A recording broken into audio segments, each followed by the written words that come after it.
a clue, without a sign, without grasping yet.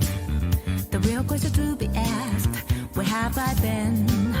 I'm a shapeshifter, Apple's masquerade, hiding both face and mind, a free for you to draw.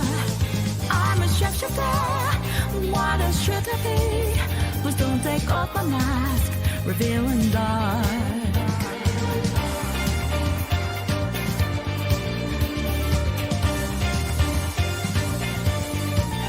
Moments of calm, nothing to be found. A mirror in front of me is where I find an empty glass, reflection that's the truth. It's every what's up to be told. I need the mask. I'm a shapeshifter, Apple's masquerade, hiding both face and mind, afraid for you to draw. I'm a shapeshifter, chained up to my core. Please don't take off my mask, my place to hide.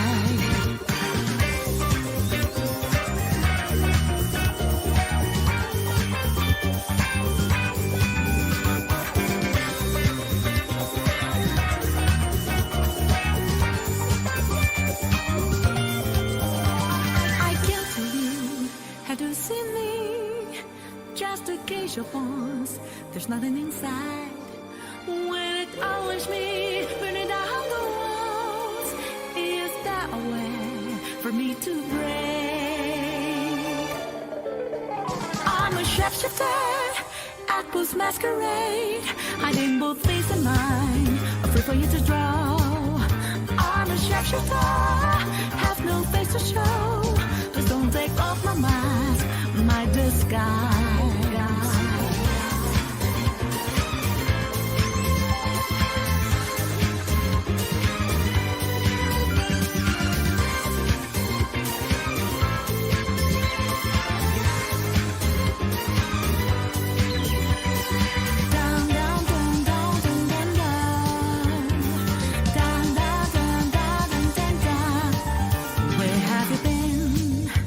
Searching all along, give us what I long and long, without a clue, without a sign, without grasping yet. The real question to be asked, where have I been? I'm a shapeshifter, Apple's masquerade, hiding both face and mind, afraid for you to draw. I'm a shapeshifter, what a should I be? Please don't take off my mask, revealing dark.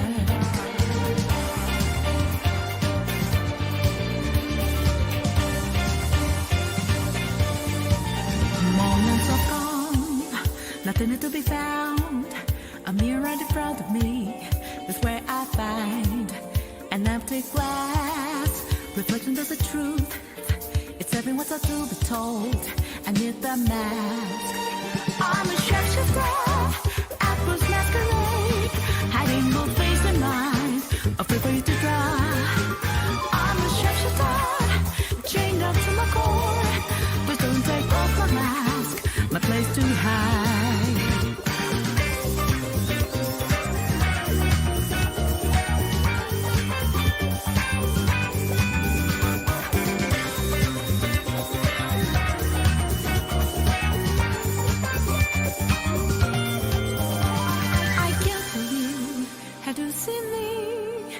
Just a cage of bones, there's nothing inside.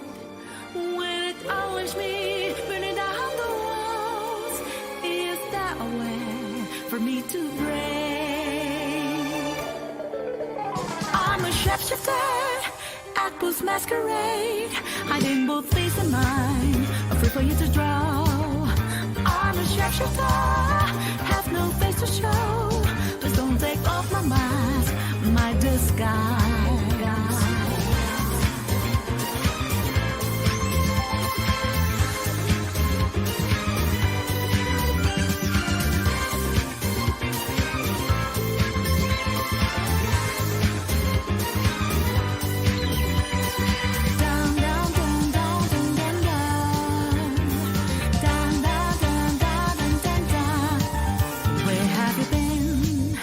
Searching all along, give us what I long and long, without a clue, without a sign.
Right, what is up everyone? OJ here. Welcome back to another OJ live stream. Sorry Fairy Tiger for starting so late, man. I'm always sorry that I can't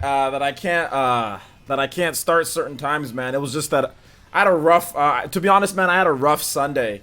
Didn't go to sleep till very late because I was getting some videos edited for you guys. The morning video that we had on the Switch Lite. That video took me 4 hours to edit in terms of getting all the footage, downloading everything, recording everything, the side-by-side comparisons. That video took a long time, so I didn't get to sleep till really late, which pushed everything. And this was my first time back in the gym, and pretty much about a week since my migraine started. I hadn't went to the gym since last Tuesday, and I was only there for 20 minutes because I got a fat migraine right when I was running, and I almost felt like I was gonna fall and hit my head on something. So it was my first time back in the gym. I just did running, no lifting weights, just did running. So yeah, it worked out well. I did cardio for an hour, so everything seems to be okay. But basically that pushed me all the way till this point right here, till starting up at 2:30, which is 9, 10, which is 11:30 in Sweden, so it's really late. Fairy Tiger needs to go to work tomorrow morning. So terribly sorry about that, Fairy Tiger. Tomorrow we are going to be starting up earlier. I already have my video ready and set for tomorrow morning, so that should be fun. I'm going to have my reaction to Leffen versus Salem. That'll be going up tomorrow as well. So we're going to have 2 good videos for you guys. I don't know if I'm going to do the Fire Emblem video or I'm going to do I'm probably going to do an Astral Chain video. I want to do an Astral Chain video tomorrow morning because I actually want to talk about that more than what I talk about on my live streams. So yeah, anyway, but thank you, Fairy Tiger. Fairy Tiger donated a $5 shimmy, before the stream started, like right before the stream started. So thank you, man. I appreciate that. And we'll still get your name up here for the Top Stream Ninjas. So if you want to watch the replay, your name will be up here at least for a bit, with the $5. Thank you, man. I appreciate that. Let's go ahead and get your name up here. You guys give some love. Emotes, sitting guns for Fairy Tiger. Thank you for the $5, man. I'm not sure if he's still here though. He's probably asleep. He's got to go to work tomorrow morning. All right, man. Let's see here. No, it's gonna be earlier. It's definitely gonna be earlier tomorrow. Man. Just that video kept me up late. This is pretty much the latest that I'll start a video is around 2:30ish or so. I usually start around, like, I would say latest like 2 o'clock. Usually I start around 2 o'clock, and at the earliest I'll start like around 1 o'clock. So it's between that window, between 1 or 2 o'clock that I usually start. But today, definitely had a lot of stuff to do, man. You guys don't understand how much time editing takes when it comes down to it. So anyway, all right. So let's go ahead and let's get into the ninja news for the day. So like I was stating before, I do have a brand new video up on the channel. If you guys have not seen it, please make sure you guys go check it out. We have a review of the new Nintendo Switch. Where I have direct comparisons of some of the most popular games like Xenoblade Chronicles 2 running in portable mode. We also have Legend of Zelda Breath of the Wild. I talk about the battery life that I've gotten. I played a lot of Switch this weekend, man. Probably the most that I've played Switch in a while was this week. So make sure you guys check out my latest video. I'm going to put a link to it as well. So if you have not seen it, I will put up a link to it right here. So that's my latest video. So make sure you guys check that out. Also, last night's live stream, Splatting with the Crew. I did leave that up, so if you guys want to watch the replay for that, that's cool. All the replays from this past weekend are up. Please make sure you guys check out my Astral Chain and Daemon X Machina video as well. That was on Saturday. Yeah, that was on Saturday. And then also the Best of Switch video was on Thursday. So those are kind of like the new style that I've been doing, new thumbnail fonts and things like that. So hopefully you guys enjoy the content. But yeah, that wraps it up for Ninja News.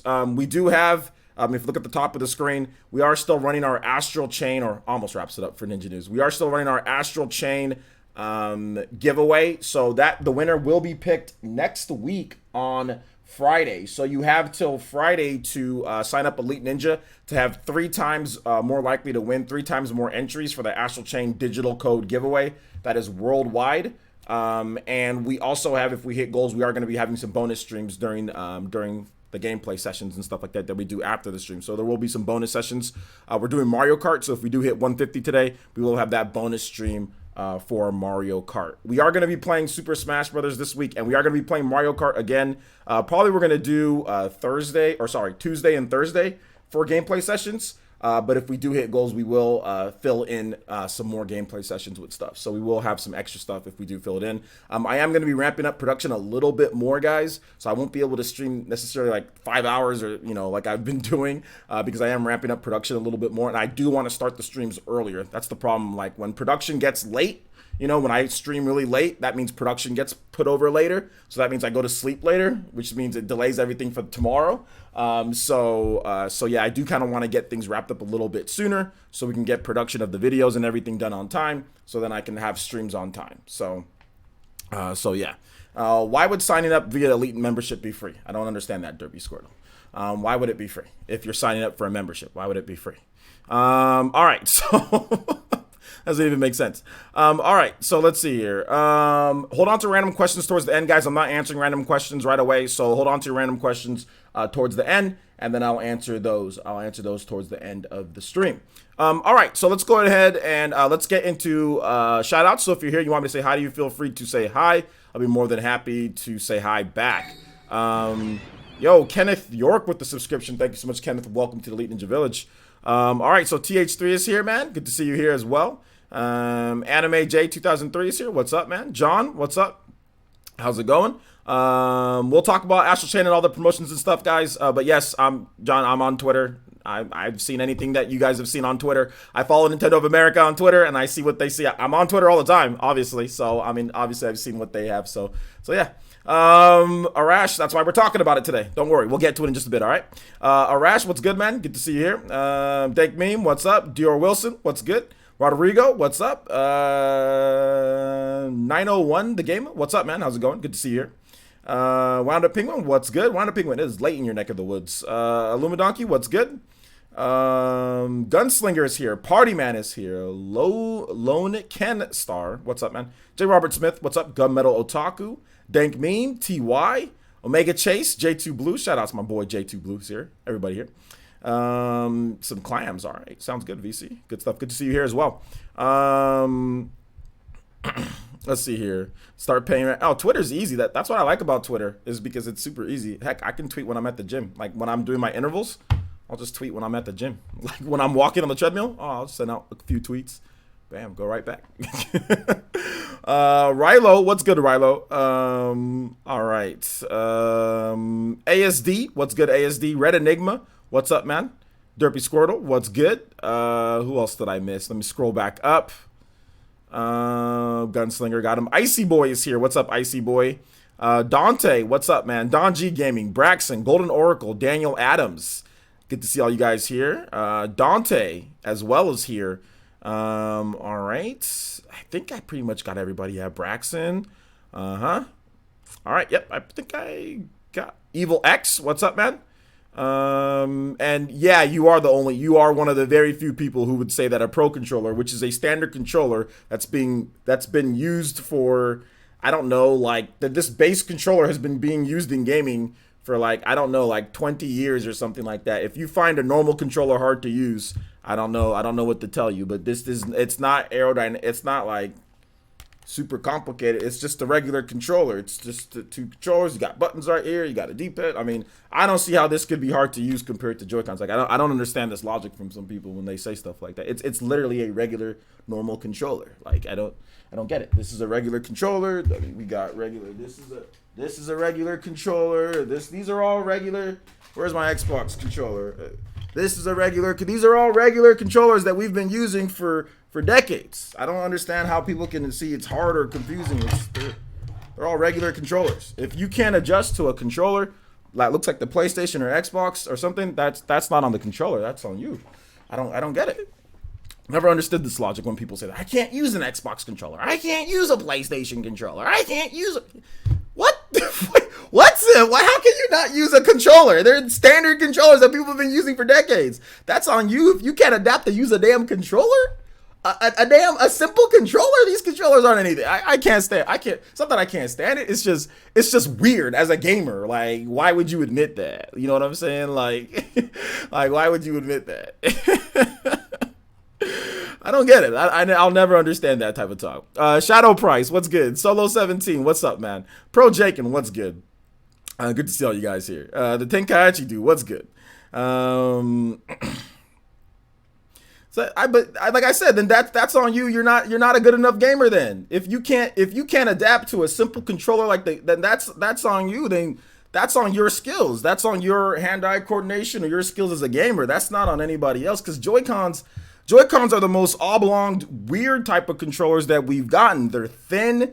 If you have big hands, the buttons are smaller. I mean, these are factual things when it comes down to the Joy-Cons compared to a Pro Controller. The Pro Controller gives you more grip, more handle. It's more convex naturally to the shape of your hands. Unless you have the hands the size of a baby, then I can see maybe why Joy-Cons might be a better fit for you. But if you have any normal size hands from, like, I would say like a 5th or 6th grader and up, then it would be, I don't see how it would be harder or easier to use Joy-Cons that are literally factually thinner and don't convex to your damn hands. Look at this, guys. This, you can't sit here and tell me that, oh, this is somehow easier to use when there's no form on the back.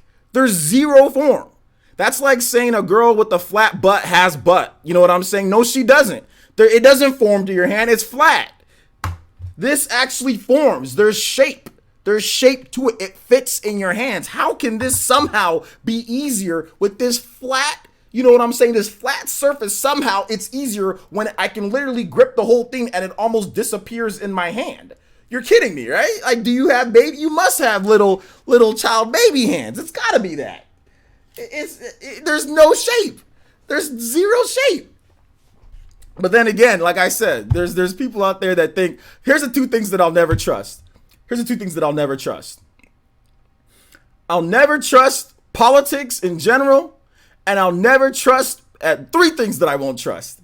I'll never trust politicians in general. I'll never trust any brothers that say a petite girl is thick, and I don't trust people that say that they can't use standard controllers. Those are the three things that I'll never trust in my life. Those three things: politicians, brothers who say petite girls are thick, and people who can't use standard controllers. So I can't trust you, Evil X. I can't trust your opinion. All right, so let's go ahead and move on. Let's continue on here. All right. Yo, Brian's Philosophy. What's good, Brian's Philosophy? Good to see you here, man. Shout outs. Good to see you here. All right, shall we get into the topics here, guys? I think we should get into the topics here. Super Smash Con 2019. I saw a lot of people talking about this before, and I added this topic kind of late. But I wanted to add it in because Super Smash Con was interesting because we have a little bit of a dilemma here. Yo, what's up, Arash? How's it going? We have a little bit of a dilemma here, man. We have an MK Leo issue. People are now starting to say that MK Leo might be like the greatest Smash player of all time, or easily one of the greatest, definitely the best Ultimate player of all time in the game's short life. But even in Smash 4, Leo was doing his thing. So he's definitely moving up into the ranks of greatest Smash player of all time, because he actually, believe it or not, he did start in Brawl, but he was just very young, so he couldn't travel. And obviously his family didn't have money. But he won his first tournament when he was 8 years old. That's how 10 years ago, MK Leo won his first tournament, like when he was like 8. So he's a prodigy, right? So we're having a little bit of an issue here where people don't know, or not that people don't know, but it's because Leo won another S-tier major last night, you know, with Super Smash Con with Joker. Is it Joker or is it Leo? And there's some serious discussion. I think most of the top level players, we all know it's Leo. It's not Joker. It's definitely Leo. But it seems like Joker is a lot better when he's in the hands of MK Leo. It seems like, for example, you see a character that's at the top of the top, right? Like you see a character like, for example, like Sam Sora. Like you look at Sam Sora and you see his performance. I don't think Sam Sora's skill, I think Sam Sora was just as skilled in Smash 4. I mean, maybe he's gotten a bit better, but I think that his character is better. So therefore, Sam Sora is doing better. You know what I'm saying? In Smash, I mean, don't get me wrong. Like I said, I'm not trying to sit here and say that Sam Sora isn't a good player. He doesn't know what he's doing. But let's just be real here. Peach is he's always been a Peach main. And Peach is a much better character in Smash Ultimate. So therefore, he's doing a lot better. Whereas in Smash 4, I mean, I think he's still good. But it seems like the character is kind of, you know, definitely boosting him up a few spots here or there when it comes down to it. Number 4 in the world. Now, if you look at like MK Leo, MKLeo takes any character. MKLeo takes Ike, or he takes Lucina, or he takes just various different characters, and he gets them to win. Same thing with Tweak in a certain way. You know, he takes like a Pokemon trainer, or he takes young Link, or he takes Wario, or he takes Roy, or whatever the case is, and he starts winning. So there are instances where you see that it's not necessarily the player, but people are starting to question, well, wait a minute, is this MKLeo or is it Joker? But to me, it's always been MKLeo. MKLeo is more of the player. It's more of him than the actual character that he uses. I think Joker fits his playstyle more so than anything. I think that's what makes MKLeo really good, is because it's perfectly in tune with his playstyle. But I did see people saying that Tweak choked and stuff like that. But I mean, is it choking at this point, or is it MKLeo? Because everybody's choking. Who isn't choking? Zakray's choking. Samsora's choking. Tweak is choking. Nairo's choking. Is it choking, or because you're talking about the greatest players in the world? Is it choking, or is it because MKLeo's that good?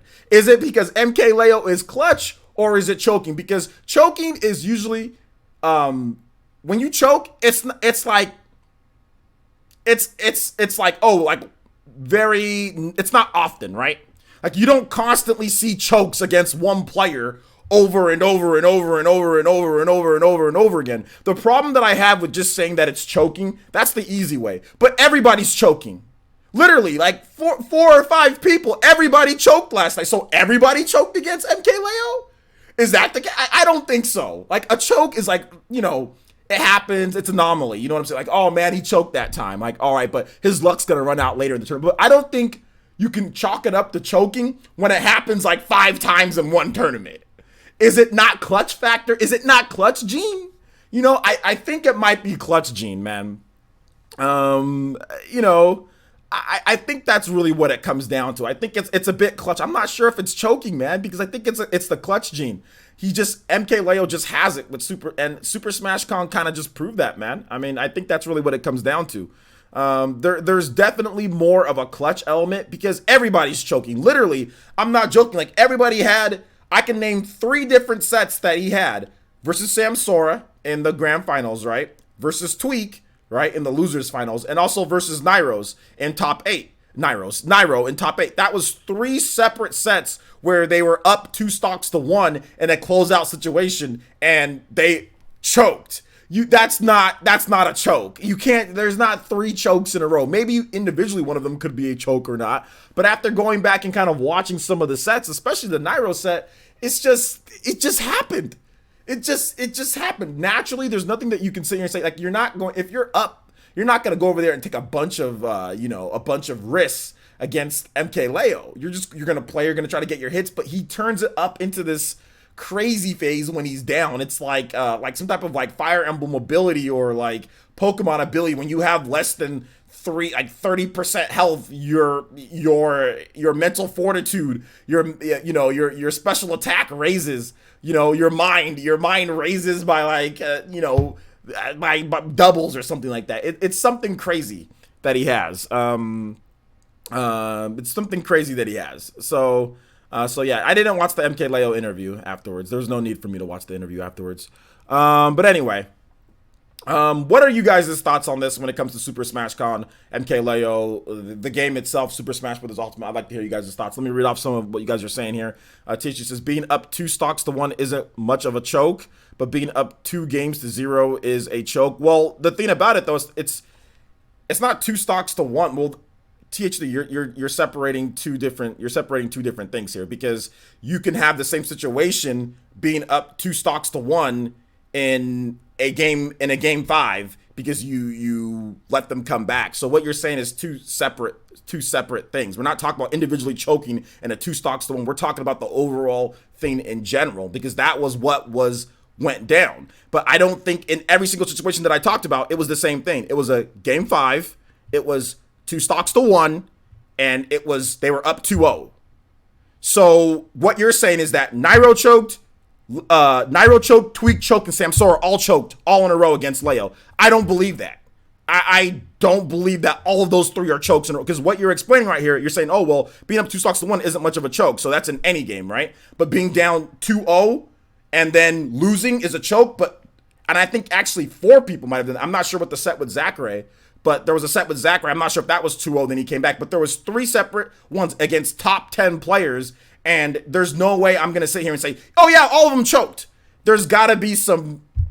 I think there's a clutch factor. There's something that happens when there's something chemically in his brain where it takes maybe MKLeo a bit more time to adapt to the player. Maybe that's it. But once he adapts, he really kind of goes through and takes the game. But I don't think, at first I thought it was just choking, but it's happening way too often for it to be choking. You need to start giving credit where credit's due. There has to be something to where it's like a clutch factor, that it's something in his genes, or that he takes longer to adapt than most people. That's really what it can come down to. He takes a bit longer to adapt, and then once he adapts, he can win. You saw that before because when they reset the bracket, he just skunks him. You know what I'm saying? He just goes 3-0. So it takes MKLeo a little bit more time to adapt, but when he does, he's good. I'm not going to chalk it up to choking every time. That's unprecedented for somebody to have 3. And if you go back to Evo, there was multiple set up 2-0. You know what I'm saying? Like with Tweak, I don't think this is choking anymore. I think this is really just a guy that takes a little bit more time to adapt and ends up losing the first 2 games, but is clutch enough and is good enough to sit there and say, I've got you, downloaded. All right, now I'm going to play. Now I'm going to win 6 straight. You know, he did it again against Samsora. He literally did the same thing he did against Tweak. Why didn't he choke again? Why wasn't there? If it was just choking, then why didn't Samsora get 2 more in the reset bracket last night in SmashCon? Why didn't Samsora win 2 games right away, and then MKLeo come back? Why did MKLeo just skunk him after that? He completely adapted. So I'm not gonna just chalk it up to choking. I can't. It happens too often. Choking happens every now and then. It's very but to choke this many times against this many players in a row. Now, if it was just Tweak, then okay. I'd say, you know what? Tweak's just choking, but it's not only Tweak. It's not only Tweak that's having these same situations. It's lots of top players. It's the best players in the world. So I can't just sit there and say that it's just choking when everybody's going through it, you know? When I mentioned joking, I use it in a sense of respect to the person who lost to Leo. That doesn't sound like respect. That's not a respect term. There were moments at Evo when Tweak definitely could have won. It shows me a good competition. Competition is good. Yeah, if you go up to Tweak and say, "Hey man, you choked," but it's all in all due respect, you choked. I'm pretty sure Tweak will jab you with his beak nose, and he'd just leave. He would not want to hear a thing that you said. There's not a single player that's gonna sit there and say that you saying that they choked is a sign of respect. So I mean, if I were you. I wouldn't necessarily think that that's the term that you use in all due respect to people saying that they choked. Respect would have been like, hey man, you fought against a really good player, but Leo, he just kind of clutched it out. That would be more of respect than saying, hey man, you choked. That's not respectful at all. Let's see here. Maybe Zero is right and Joker needs to be nerfed. No, Zero. I don't think if Zero did say that, I didn't catch when Zero said that, but I don't think our Joker needs to be nerfed. And here's the reason why I don't think Joker needs to be nerfed. Joker doesn't need to be nerfed because the only person winning is Leo. That's the reason why Joker doesn't need to be nerfed. Now, here's the thing. If multiple people, like we've seen multiple, good Peach players rise up, right, and win stuff. Like if there was I just want just one solid, give me 1 or 2 more solid Joker players that can win even a B tier. I mean, we're not even seeing Joker players win B tiers or barely even C tiers. All we're seeing Joker players do is win like locals. We got the racist Stroder guy that wins sometimes he wins his locals. And that's about it. I think there's a player like Japan, maybe there might be somebody, but we're not seeing Joker players really win anything. I'm not sure if they're even winning locals. Like they're not even winning locals in the bigger areas. So I don't see how he should be nerfed when there's one person that's really doing, that's really playing really well and winning with that character. So to me, I don't think he needs to be nerfed. Not yet, at least. Maybe if we get some more results, maybe. But from what I'm seeing so far, I don't think he needs to be nerfed yet. Leo's adaptation and comeback factor is insane, man. He came back against Riddles, Zachary, Samsora, Nairo, and Tweak. Insane, man. Exactly, that's what I'm saying. Like, that is not, it's not a choke when it happens to like 6 players and like all of them are like in PGR ranked, So yeah, let's see here. Zero's only wanting Joker to be nerfed because he wants everyone to ignore Hero. I don't really think. I think Zero just says things just to make to be involved in the community. I don't really think Zero doesn't compete, dude. Like, he says that he's coming back to competing. He went to like one or two tournaments after he announced that, and it's been nothing. He doesn't compete. So I don't really know what he cares. I mean, maybe for the competitiveness of the game, maybe I can understand that. But I mean, like, he's not competing. He's making like a bazillion times more money he made ever. Even in his heyday in Smash 4, he won like 50 tournaments in a row. He's probably made more money in like 2 months, 2 or 3 months, that he made in all the prize money for Smash 4. So I mean, I don't think he really cares. I mean, Zero did a stream where he donated $7,000 to somebody. You know what I'm saying? So I mean, like, if you can donate $7,000 in one pop, you know, then obviously you're doing well. Like, that's literally like winning Evo or something like that, or winning a major S tier. That's how much you make. He donated that to somebody. You know, so obviously Zero does not like. I don't think he does it for entertainment, not necessarily because he like cares like a lot, in my opinion. All right, let's see here. But what if you're into choking? I don't know what you're talking about, Mr. Pete. That's something that you need to discuss with somebody else, not here. Leo is great at adapting. Joker doesn't need a nerf. Only Arsene needs nerfs. Well, that means Joker gets nerfed, because Arsene is part of Joker. So that means you mean Joker needs a nerf. If Arsene gets nerfed, then Joker gets nerfed, because that's part of the character. You know? The hell, weirdos. I'm gonna block this number. Some weirdos texting me right when I'm streaming. Oh wait, never mind. Never mind. That's not a weirdo. All right, let's see here. Even Nairo pulled out his secret Joker and kind of got bopped by. Yeah, that's true. Nairo did pull out the Joker, and yeah, it was looking a little bit better than my Joker. It was looking a little bit better than my Joker. I mean, like, no cap, bro. Like, it was looking slightly better than my Joker. And that's not good. If you're a top player and your Joker is slightly better than my Joker, you're in a world of trouble, because I can barely win my locals when I feel like playing.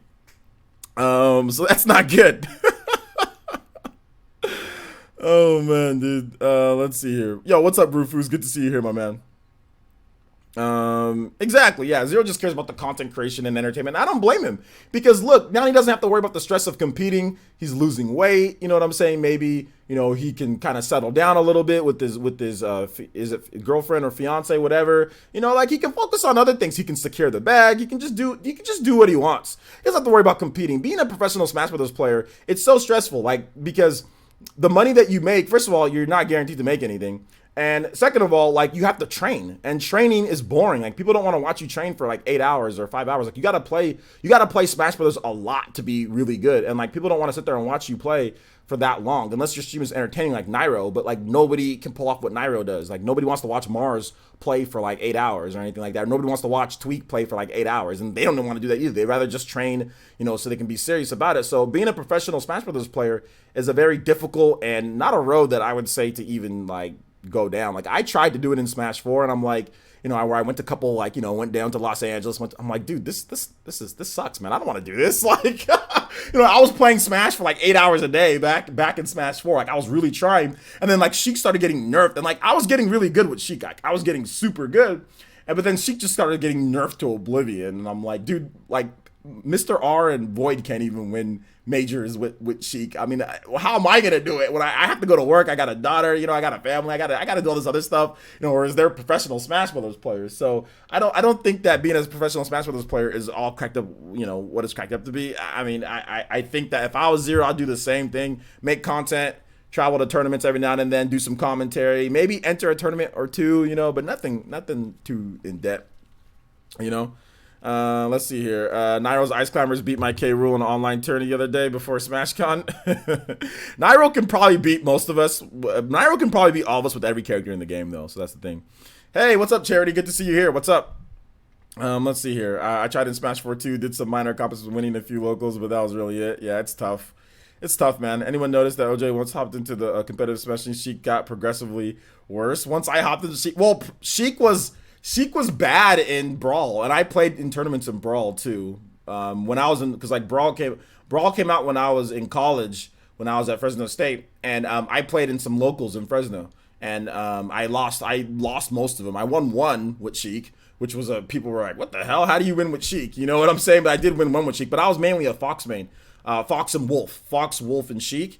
And Brawl, and like I just fought against like 5 million Meta Knights. Like that's basically the whole time I was just seriously fighting against Meta Knights. And the only time that I really won, like the one tournament that I remember winning, was because the Meta Knight that I played against, I was in winners and he was in losers, and only because I just basically avoided every single Meta Knight in bracket. Like I fought, I think, one Meta Knight, and that Meta Knight was trash up until top 8. So I was in winners, and then I just ended up winning the tournament because I was in winners, and he SD'd twice, and it was able. But the 2 games that he won on me, he absolutely destroyed me. I mean, Sheik versus Meta Knight is a horrible matchup. It's a horrible matchup.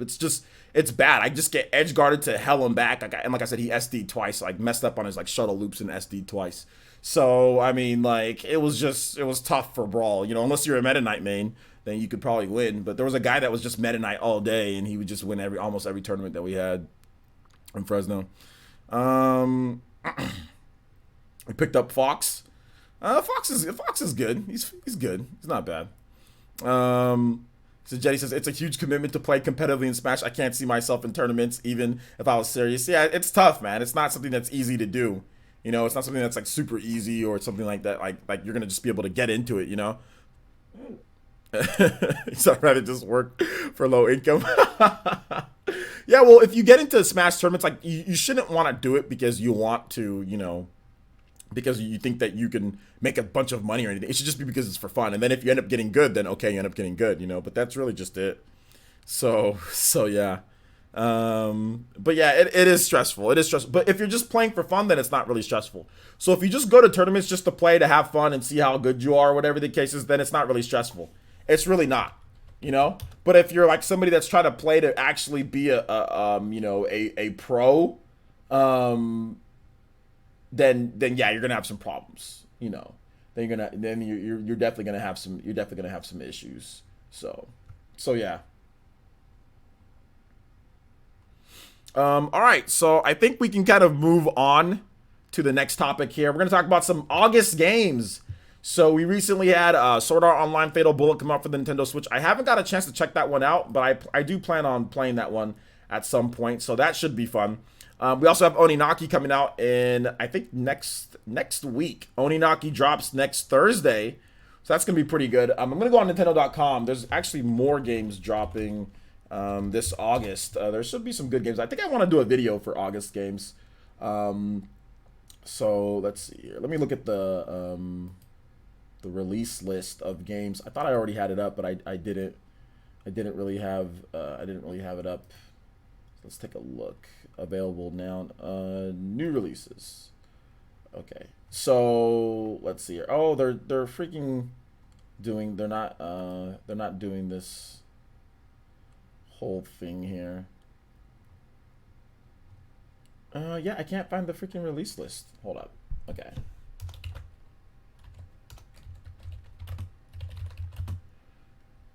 $5 Astral Chain flops.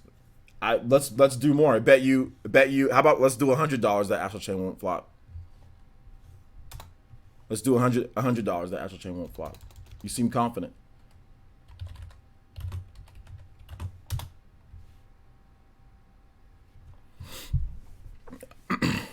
$100. I'll give you 2-to-1 odds. I win, you give me I win, you give me 50. You win, I give you 100. 2-to-1 odds. At least 1 million copies for Astral Chain. Free. 2-to-1 odds. So if it flops, so under 1 million, I'll give you $100. If it doesn't, yeah. So if it flops, I'll give you 100. If it doesn't flop, you give me 50. So 2-to-1 odds.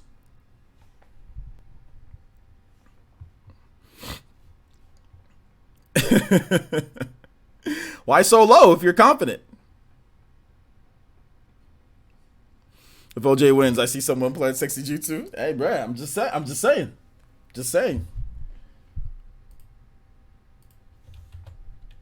Let's see. I think we lose either way. It's not that. It's not that we lose. Nobody's gonna lose. I'm not gonna lose. I'm pretty confident that Astral Chain is gonna do very, very well on the Nintendo Switch. I'm extremely confident. I'm extremely confident. Hell, if Bayonetta 2 can sell 500,000 copies plus a port, an older port that didn't get anywhere near the marketing that people already bought a lot on the Wii U or somewhat a lot on the Wii U, and with that install base that the Wii U had and how Bayonetta 2 did on there, and if you look at it, if that game can do that, Astral Chain, a brand new IP, releasing in a nice prime spot with the Nintendo Switch Lite coming out, with sales being as good as they are, oh, it's easily going to sell million. So free. I'm pretty confident. Let's do it. There's no doubt it's going to do well. There's no doubt. So you want to take up that bet, Aiden? Or no? That is an August game, so we can talk about that.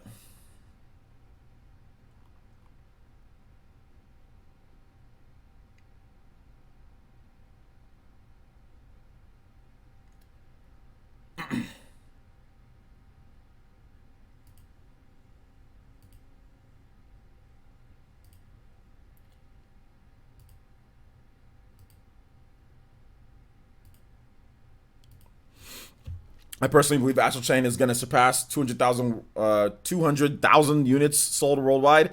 That's 200,000 units. That's nothing. That's like day one, dude. What are you talking about? Yeah, of course it's going to do more than 200,000 units worldwide. That's not good at all, though. If that, I mean, what? That's not anything good. 200,000 units worldwide. That's it. Unless you meant 2 million units. Let's see here. You getting the green Joy-Cons from Best Buy? No. All right, so let's see here. So let's look at the upcoming list. So obviously, Youngblood already came out. We got Forager. I don't know. I guess that already came out too. So Friday the 13th. That's on August 13th. So that's tomorrow that game's coming out. I know Sean Long's been talking about that game like crazy. Rad from Double Fine is August 20th. I actually want to check out that game, Rad. Oninaki is from Square Enix on August 22nd. Bubsy Paws on Fire from UFO Interactive on August 29th. Astral Chain from Platinum Games on August 30th. Dark Crystal, Age of Resistance Tactics, which is that game that they showed off, I guess at E3, that people were kind of like, whoa, it's based off that old movie or whatever, that old IP. It's like a tactics game. That's coming out on August 30th, the same day as Astral Chain. Nobody's going to be paying attention to that game. And then also Pine, and I think Pine isn't that Breath of the Wild clone? Let me check. Yeah, that's it. Pine is that Breath of the Wild clone. You guys remember that game that Nintendo showed off that one day? It's like a here, let me go back to it. So that game's coming out sometime in August, apparently. There's no actual date though for it. All right, so let me go here. Let me go to this one. So yeah, you guys remember this game that they showed off? Yeah, with this Mowgli looking dude. So yeah, like that. This game's coming out. I remember Nintendo showed it off at like some type of like Nintendo Direct or something like that. So that apparently that game's coming out this August. I mean, I don't know, but there's not any other date or anything. How about a Toby Blaster if I lose because I'm poor? Toby Blaster if you lose. I mean, yeah, that's sure, 1 million units. So what's the time frame that we have here? 1 million. Let's just say 1 million units by next year, 1 year's time, and you sell at least 1 million because you said it's gonna flop.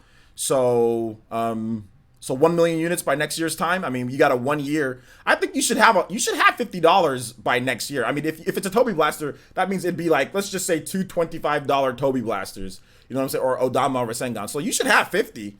So if you save 20 right now, and then you save 20 for next, or 25 right now, 25 for next year, you should have that. And if you lose since your cup, you would get $100. You would get $100. So if we did Toby Blaster, let's just say $20, right? Then that would be 5-to-1 odds. You know, I mean that's rough for a game like this. That's a bit rough. But I mean, how about this? If we'll do 2-to-1. So if I win, it's $40. You'll get $40. Or sorry, if I lose the bet, you'll get $40. If I win, I'll get 20. How about that? Let's see. Tip number 1: never bet against OJ. LOL. So all right. So how about is that we got a deal? We got a virtual handshake on that one, Aiden? Virtual handshake. So 1 million units by launch date next year. So by August 30th, 2020, Astral Chain needs to be at least 1 million units. It needs to be officially confirmed in some way. If there isn't an official confirmation in the sales of the game, then we're gonna have to wait till we get an official confirmation to see who wins or loses. So we have to wait and see. Maybe Platinum Games might talk about the sales of the game, so Nintendo might not mention it, but Platinum Games will mention it. So if it sells over 1 million, we should find out about it. So yeah, sounds good. There are witnesses. We have witnesses. It's right here. I'm gonna mark the stream too, so I'm gonna make sure that I mark and tag the stream.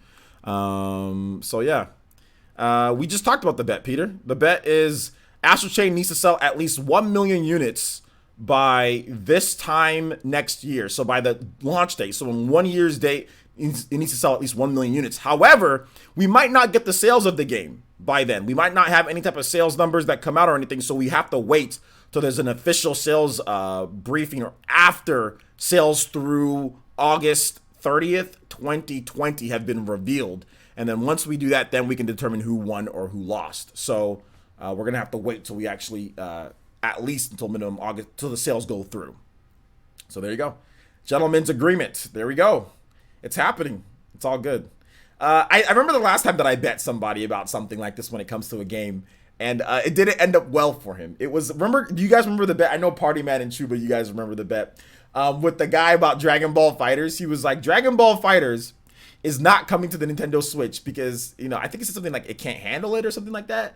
And you know what the funniest thing was? I was literally looking at a conversation that I was having with somebody that was showing me screenshots of Dragon Ball FighterZ on the Nintendo Switch. That's what, I was literally looking at somebody showing me screenshots of the Switch version. I was like, oh yeah, here's a Switch version. This is what it's going to be. This is what it's like. And then I was literally looking at it like 100% Switch version, the button prompts and like everything was like, you can tell that I was being controlled by the Switch. It was the Switch. I was literally looking at the screenshots and I was like, man, this is going to be the easiest. It was supposed to be like 150, but it ended up being like, he ended up donating 50 or something. It was a big controversy or whatever. So yeah, man. Conducted and paid with super chat. He did pay with super chat. He did.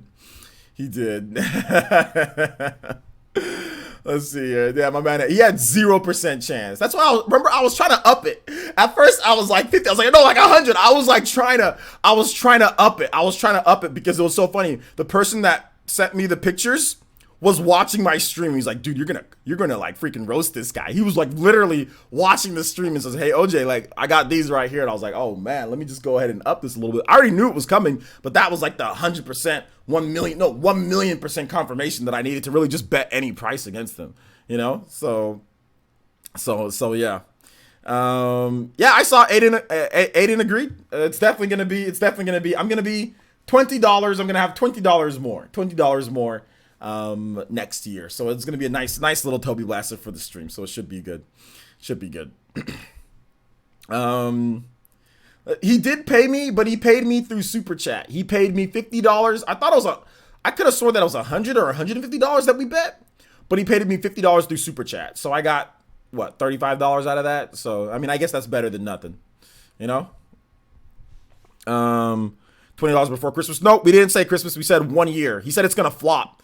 A flop isn't dictated by time frame in terms of how much it sells. It's dictated by, you know, the price of production and then that, but we don't know price of production. We don't know how much they're spending. We don't know how much profit they're going to make. So let's just go with the standard 1 million units in a year's time. Can it sell 1 million in a year's time? That's not a flop. If Astral Chain sells 1 million in 1 year's time, there's no way that anybody can say, oh yeah, that was a flop for sure. You know, Camille Kopek with the subscription. Thank you so much, Camille. Appreciate that. Welcome to Ninja Village. Appreciate that. And not only that, but there's probably no shot that we're going to know the sales of Astral Chain by the time, you know, by the time that you said. So yeah. Should he pay as soon as he gets 1 million? No, we got to know when there's the actual confirmation of the 1 million. So yeah, I guess like if somehow we get sales numbers of Astral Chain before next year, like let's just say December comes around and somehow it hit 1 million units and they let that be known, then yeah, he should, Aiden can pay, he should definitely pay soon enough. But I guess we should talk about that. Yeah, so if it hits 1 million units in sales before August 30th next year, then Aiden, you'll have to pay on the next live stream that you show up to. So how about we'll put that clause in. So if we do get official numbers, not VG charts or not anything not Amazon sales, nothing like I do, not anything like that, but actual official numbers from Platinum Games, from Nintendo before August 30th, then yeah, you'd have to pay up. But we have to see a number, though. That's the one thing that we have to see a number, because just because they don't tell us a number doesn't mean it didn't sell 1 million, or doesn't mean that it's not there. Like we don't have the sales numbers for for lots of Switch games, right? But we don't know if they flopped or anything like that. So we have to at least get some type of sales numbers when it comes down to it. But we do have to put, I guess, maybe a limit on it. So I guess if we don't get any sales numbers by the end of next year, then we can just say, hey, it cancels things out. Then nobody won. It's a neutral because we don't have any sales numbers. But I mean, we got to get some type of sales numbers to determine whether something flopped or not. He wants to do 50. All right, let's do 50. We'll raise it to 50. $50. Raise it. Raise it to 50. Let's do it. $50. That'd be that's that 50. Let's do it.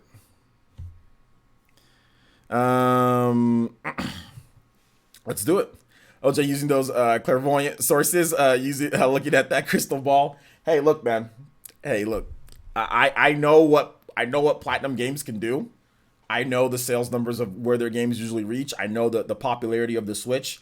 I think Astral Chain is gonna pretty easily hit 1 million units, by next year. So I don't think it's really too much of a big deal for me. It's just basically gonna mean Aiden's gonna end up losing $50 at the end of the day.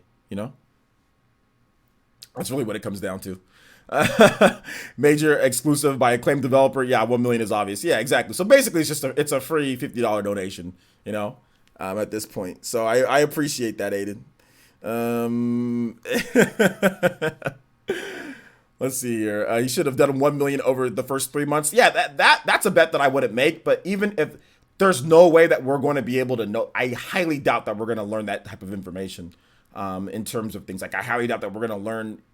That we're gonna, because August, I don't think they're gonna have the sales data by then. I just don't think that's gonna be the case. But that's not but the thing about that is that if it doesn't sell 1 million in 3 months, that's not a flop. He said that Astral Chain is going to flop. You don't have to sell 1 million in 3 months, and it's not. If you sell 700,000 units in 3 months, that's not a flop for the type of game that Astral Chain is, because Nintendo games sell for long periods of time. Nintendo games sell for years upon years upon years, So I don't think ARMS sold 1 million in the first 3 months, but ARMS ended up selling over 2 million units now, So, and I don't think ARMS sold 1 million in the first 3 months. That doesn't mean it flopped, but I don't think it sold 1 million in the first 3 months, but it still sold over 1 million and then ended up selling over 2 million, So it doesn't, that's not a flop. So that's what Aiden was trying to say. So I don't think that'd be a fair bet either, to say, oh, well, it needs to sell 1 million in the first 3 months. No, that's not a flop, No, I didn't lower it to 7K. No, I didn't lower. Do you not understand, Jake, and what I just said? I was speaking. I was speaking theoretically, hypothetically. You know what I'm saying? I was giving another example. I wasn't saying that it sold a 7. I didn't lower it to anything. We already have our bet. We said at least 1 year with it. This time next year, it needs to sell at least 1 million copies. Let's see here. We did get into that Octopath sold over 1 million in a month, so it would bet that 1 million in 3 months, to be honest. But that's Octopath, though. That's Square Enix. That's an RPG. That's a completely different type of thing. So, I mean, like I said, it could be possible, but I'm just saying that, Octopath sales, everybody bought it in the first, month or whatever, then the sales kind of dropped off. Not all games are the same. Some games sell a little bit slower right off the back and then end up selling longer in the long run. Some games sell faster up front than do lower in the, at the back end, or vice versa, whatever the case is. So everything's not the same,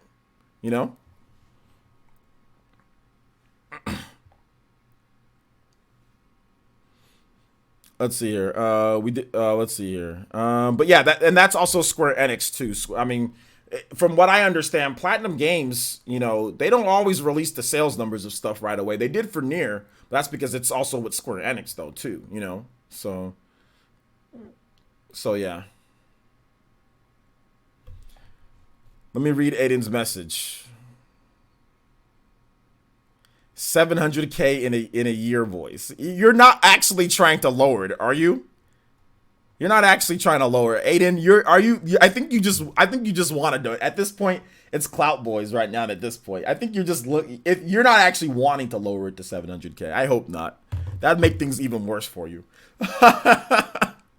Philip says true, but to be fair, Astral Chain doesn't even hit 1 million in 3 months. It's a problem and frankly unrealistic. Well, let me ask you a question. If Astral Chain doesn't hit 1 million in 3 months, what was the production budget for Astral Chain? You said it's a problem. So tell me what the production budget for Astral Chain was, to where they'd be hemorrhaging money or they'd be at a serious loss if they didn't recuperate that much, even though they have a publisher. Nintendo's publishing it. So you're saying that it'd be a serious problem. So tell me, from Platinum Games' perspective, you're saying if they don't hit 1 million, so what if they hit 985,000 units sold in 3 months? So, and if you look at the money that they made off of that, that's obviously millions of dollars made. So tell me how it would be a big problem. Where would be the problem? Because the game doesn't cost as much as Anthem to make. The game doesn't cost as much as Grand Theft Auto or Red Dead Redemption, or something like that. So tell me where the big problem would be. Let me know. Because do you know the production budget? Do you know the marketing budget? Do you know any of these things? So tell me how it would be a problem. I want to know by your standards. Give me something to go off of. All right. So let's continue on here, and I'll let Philip think of something to come up with that.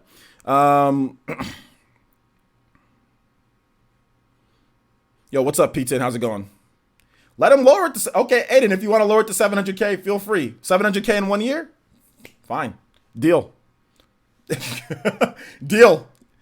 $50 on the line. Let's do it. Deal. Let's see. Look at it. They're clearly treating it as a AAA game. They're all into it. Okay, that's fine. So what's the budget for... What's the budget for Astral Chain? What money do they need to make in order?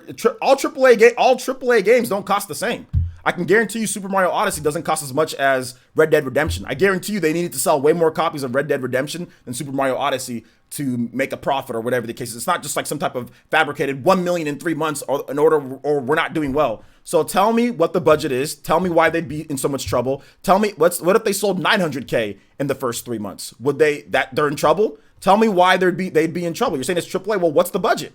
What's the budget of this game? Because I guarantee you it's not the same budget that Nintendo has for like Legend of Zelda Breath of the Wild. I guarantee you this game didn't cost as much as Breath of the Wild. I guarantee you this game didn't cost as much as, let's say, something like, I don't think it cost even as much as like maybe like Super Mario Odyssey or even a game like that, but that's just my opinion. So tell me what budget you know. Tell me how it would be a problem if they make, let's see here. So, because you said it needs to sell at least 1 million or there's a big problem. So let's just say, and obviously Nintendo's making this game too. So let's just say they sell 950,000 units times, let's just say 50, because whatever, production, shipping and all that, 50. So that'd be $47.5 million of net revenue in 3 months. That's if they sell 950,000 copies. So you're trying to tell me that this game somehow would be a big problem if they made $47 million in 3 months? This game, Astral Chain, that does not have the same AAA as a Red Dead or same AAA as even like a Call of Duty game. It's clearly not the same. It's clearly not the same. Your character's a mute too, by the way. You know what I'm saying? So they save money on that. Your character doesn't have a bunch of voice dialogue in the game or anything like that. So you're trying to tell me that somehow this game would be a big problem if they made $47.5 million in 3 months of net revenue. Where's your facts to back that up? Can you give me something? Can you give me the production budget, marketing budget? Give me something that would say that if they sold under 1 million in 3 months, that would be a big problem. Give me something and I'll believe you, Philip. Give me anything. No, I want facts. Not it's a problem because they're way more than a studio that can afford not to get back. Give me numbers. I'm giving you numbers and actual facts. You give me facts. You give me facts. If not, I'm gonna start ignoring what you're saying, Philip, at this point, because you've got nothing. It's just your opinion. So give me some actual facts. You're just saying it's AAA. It's way more. You're just making up stuff. So tell me what the budget is. You're saying AAA. How much did this game cost to make? It's AAA. Okay, it's AAA. How much does it cost to make? What would be the margin from profits to not profits, net revenue? Give me some numbers. Give me something, because you said anything under $1 million would be a problem. Well, I gave you 950,000. That'd be 47.5 million. I guarantee you, Astral Chain did not cost anywhere near 47.5 million to make. Guarantee you it didn't. I can find that information out for you. Facts, if you want. Guarantee you they didn't cost anywhere near 50 million to make this game. 100% guarantee you it didn't cost anywhere near 50 million. Nowhere near it. Nowhere near it. So give me some numbers. Give me some facts to back up what you're saying, not just your opinion. Let's see, reads Aiden's comment. He explained that the 700k precision, he's not backing down the 1 million. He's saying that it will sell 700k. Yeah, he's not. Bayonetta 2 on the port on the Wii U, or on the Switch sold near 700k. So just get ready to pay me $50 next year, or at some point, Aiden. So yeah, just get ready to pay me 50. Like that's ridiculous. But hey, like I said, you want to give me 50 for no reason because you think something's gonna flop when it's not. Hey, feel free. Let's see here. Matthew Kappas donated $2 and says, just want to say loved your video this morning and enjoyed your top 5 games on Switch. Surprised you didn't include Mario Kart 8. Mario Kart 8, I didn't include it because it was on the Wii U first. Also, can you play Tall Heights Link's Awakening OST remake version? Absolutely, I can definitely do that for you. But thank you, Matthew Kappas, for the $2 donation. Appreciate that. You guys give some love, respect, and emotes. To be more than happy to play your music for you, my man.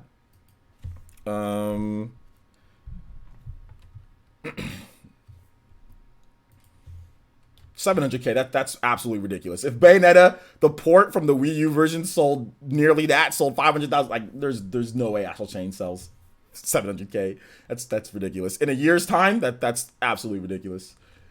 Absolutely ridiculous. I mean, Puyo Puyo Tetris sold over 1 million units on the Switch. Like, come on. And that wasn't even exclusive. That was on PS4 and Xbox. Puyo Puyo Tetris. Super Bomberman R on the Switch sold 1 million units. Like, you've got to be kidding me. But Astral Chain's gonna sell less than those games? Like, you're kidding me. Like, what? That's ridiculous. All right, so let's go ahead and let's get this music going here.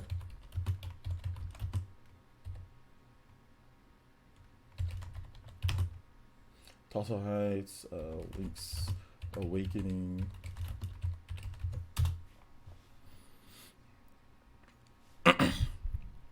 Because they had no games at launch besides Breath of the Wild, then why did Puyo Puyo Tetris sell over 1 million then? Why did that sell over 1 million? Why do we constantly see other games, even though the Switch has plenty of games now, we see other games still sell good amounts, well over 700,000 units on Switch. So then if that's the case, then we still get other games that come out and sell well on the Switch too, though. So you're saying, oh, but only sold, well, then why not Puyo Puyo Tetris didn't come out right at the launch of the Switch? And that still sold over 1 million units too. So, yeah, not really, but hey.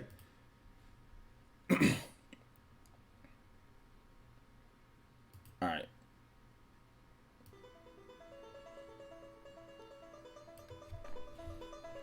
Are you going to move to something new? Well, we're talking about Astral Chain, so if you guys want to talk more about Astral Chain, there was a talk, or not a talk, there was a Toda-san's case files, which I'll be talking about more tomorrow morning, where Toda-san said that he was actually inspired by Pokemon, you know, with Astral Chain. So that's pretty cool. I thought that was pretty cool that he was inspired by Pokemon. So yeah, there was also that too. So good hype. This has been good hype for Astral Chain. You guys all go out there and buy the game so we can prove Aiden wrong. Let's see. Do you think Astral Chain will sell more than Nier? No, I don't think Astral Chain will sell more than Nier. Nier sold over 4 million copies and is on PC, PS4, and also the Xbox One. Astral Chain's just on the Switch by itself. So no, I don't think it's gonna sell more than Nier. No. Astral Chain is going to blow 700k away. I suspect they'll sell 3 to 4 million before slowing down to a crawl. We'll see. Kamiko sold 250,000 on the Switch. Kamiko actually sold more than 250,000. Not only that, but Enter the Gungeon on the Switch sold over 1 million units. Enter the Gungeon sold over 1 million units. Enter the Gungeon. Enter the Gungeon. Sold over 1 million units on the Switch by itself. So yeah. Yo, Velvety says, OJ, I already have Astral Chain pre-downloaded and installed, ready for day one play. Nice. Let's see. Bouncy Bob sold 1 million too. Bouncy Bob sold 1 million on the Switch by itself, or you mean 1 million total? Enter the Gungeon sold 1 million on Switch. You know? I have no doubt in my mind that Astral Chain will sell well. Is that why you're arguing over sales at point? Is activity is a waste of time? No, there's actually some money behind this. So Aiden Quinn is stating that Astral Chain is going to flop. He says that it's going to flop. So we put some parameters like 1 million in about a year, and we have a bet. So if the game doesn't sell 1 million in at least a year's time, or when we get the sales numbers after August 30th, then he'll have to pay me $50. If I lose, if Astral Chain somehow doesn't reach that, then I'll have to pay him $100. So yeah.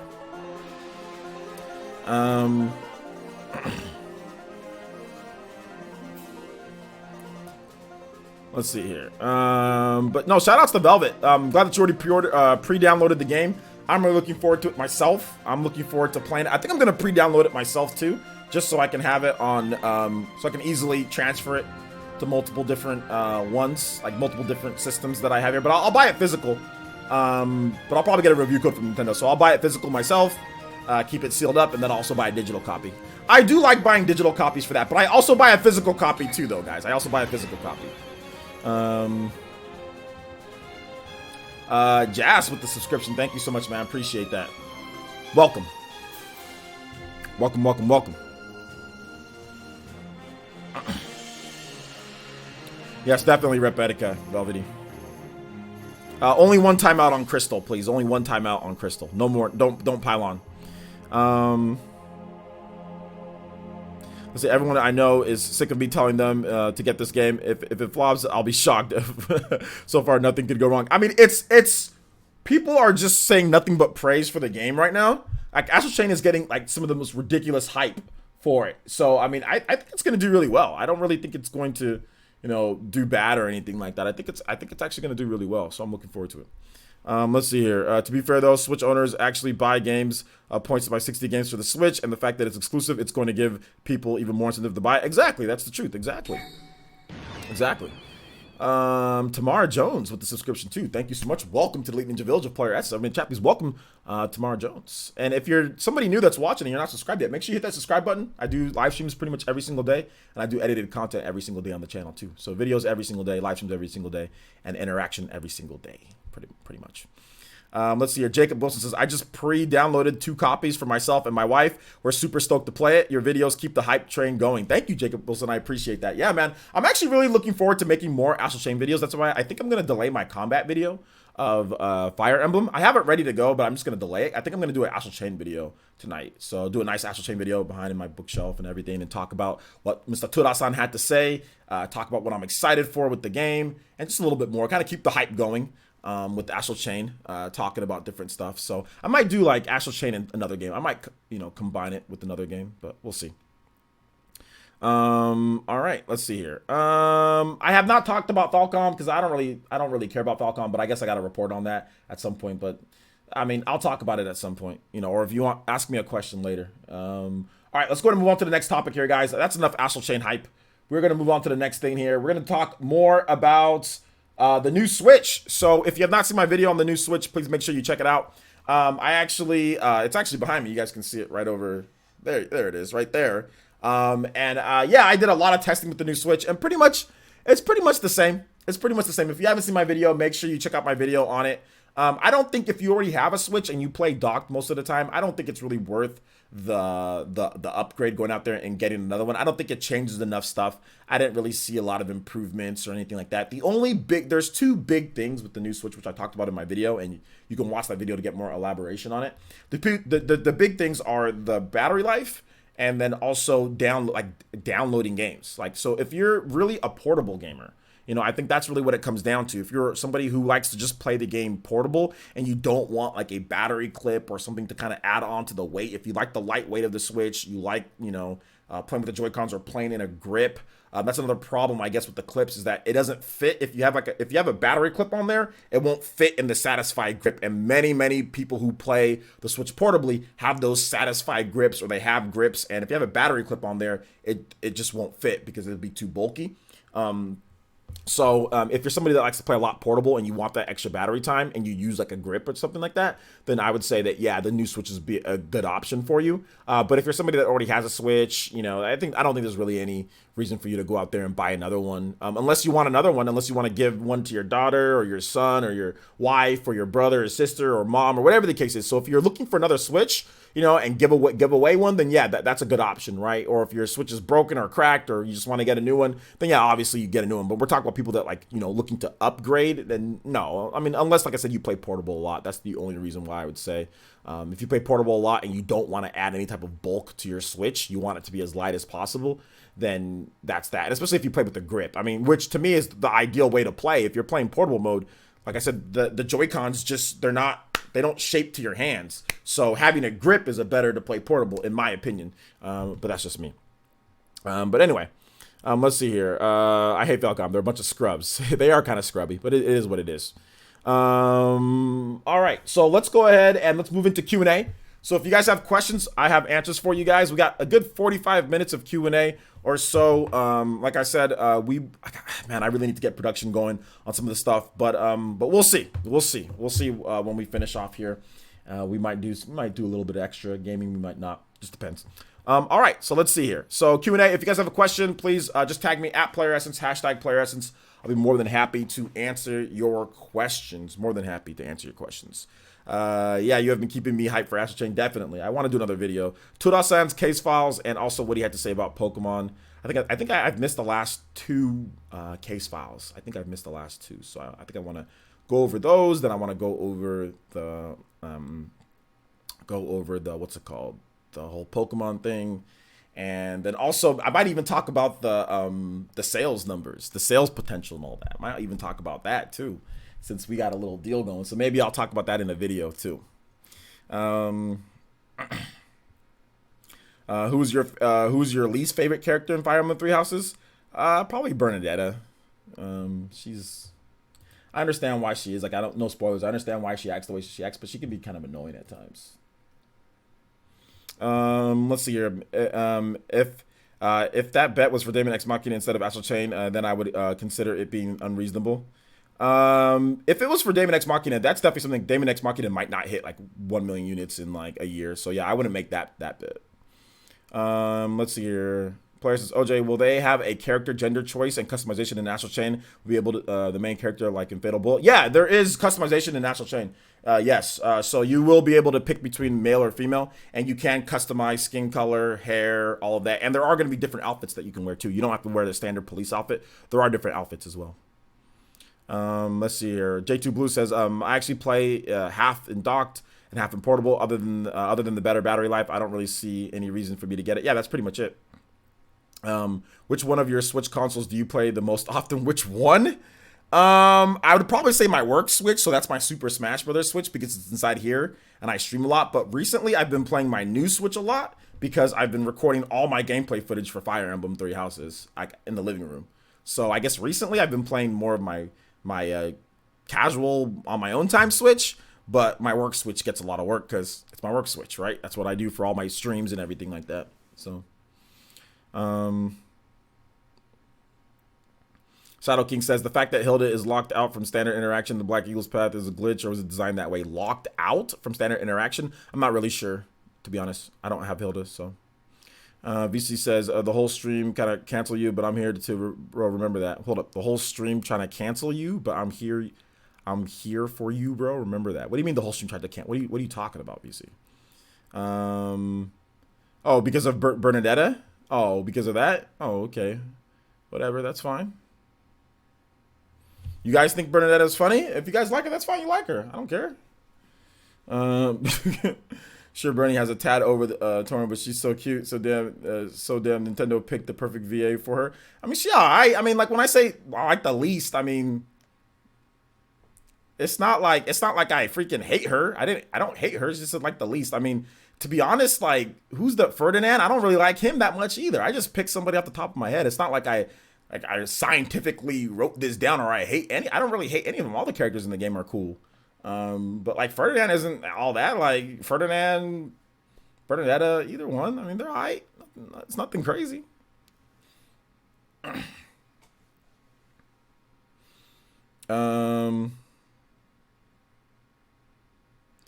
So yeah.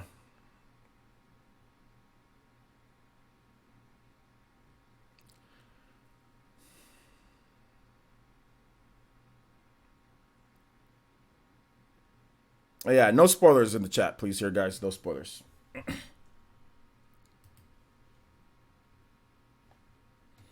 All right, keep the questions coming, guys. If you guys have other questions, feel free.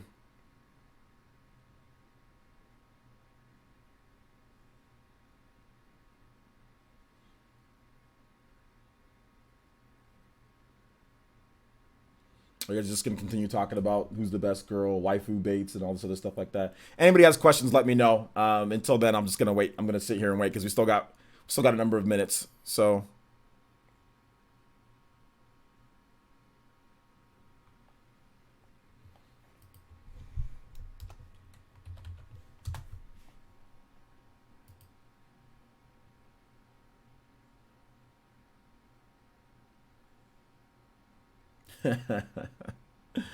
Have you been continuing JoJo project? Yeah, actually, I just got the thing that I need for JoJo.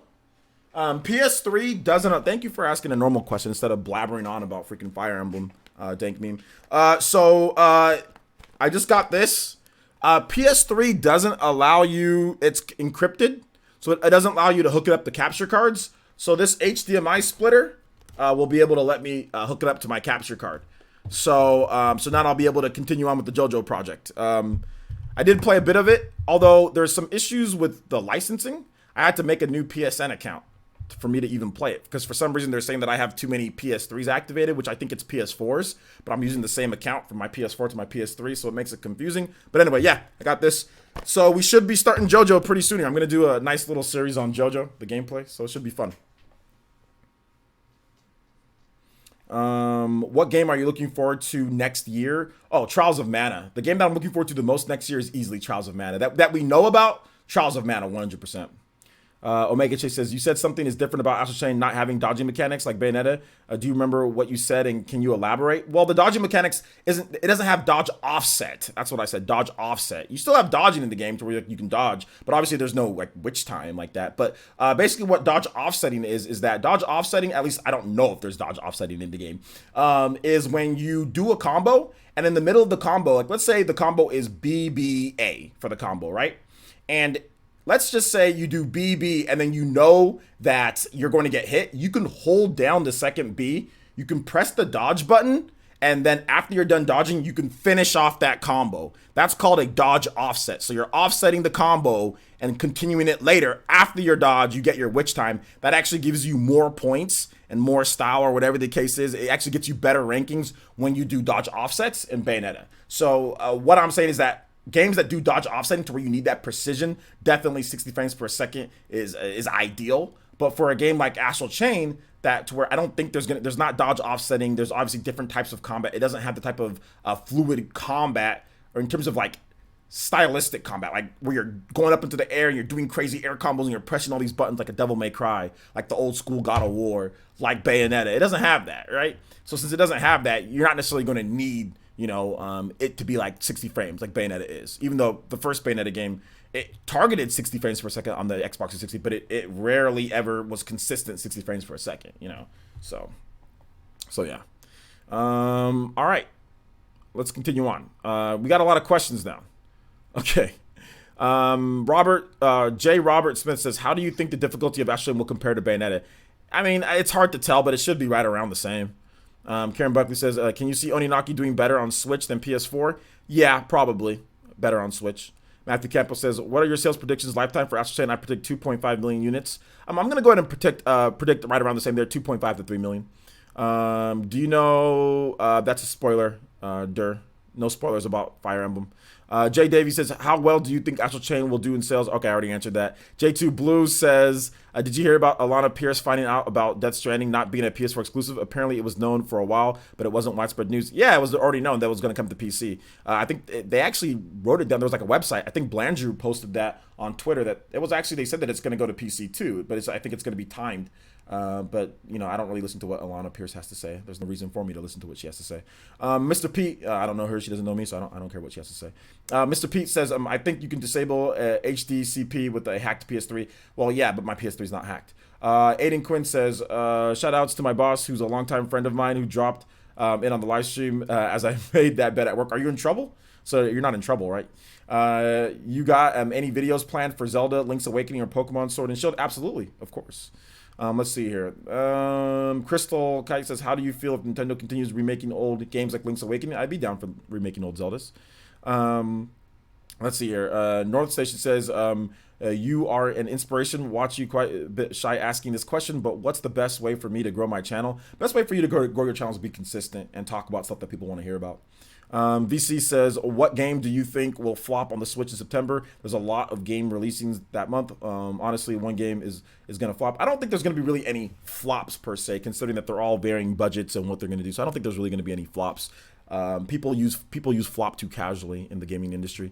Most games, especially Japanese games don't flop because Japanese developers do what they can to make sure that they don't spend a certain amount to where they know they're going to sell. They're not dumb. So you rarely ever hear about Japanese games flopping. Now, Western games flop diddly-op all the time because they spend way too much money on marketing and production. Japanese developers are a lot more conservative. Now, that leads to issues, right, that we've seen before with Japanese developers, but they are far more cautious when it comes to how much they spend and what they need to do and what they need to sell. So I don't really see any flops at all. Now, if you want to make up your own definition of what flop is going to be, sure, there might be some flops, but when you talk about actually what the definition of a flop is, which is not making money or not making enough, I don't think there's going to be any game that releases. You got Link's Awakening, which is a tiny little game. Daemon X Machina is nowhere near even AAA when it comes to production budget or marketing budget or anything. And then there's Dragon Quest XI S Definitive Edition, which we already know is going to sell well based off of pre-orders and stuff like that. So, and it's a remaster.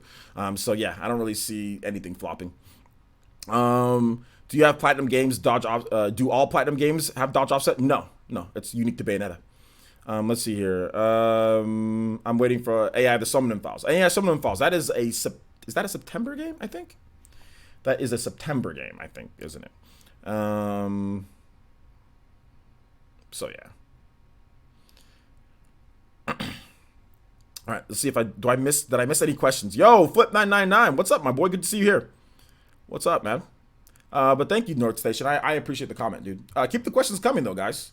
Maybe I'll answer them a little bit slower because I kind of rolled through those because I thought we had too many, but I think I went through them a little bit too fast. What are your thoughts on the game emulation? By the way, thank me. My thoughts on game emulation?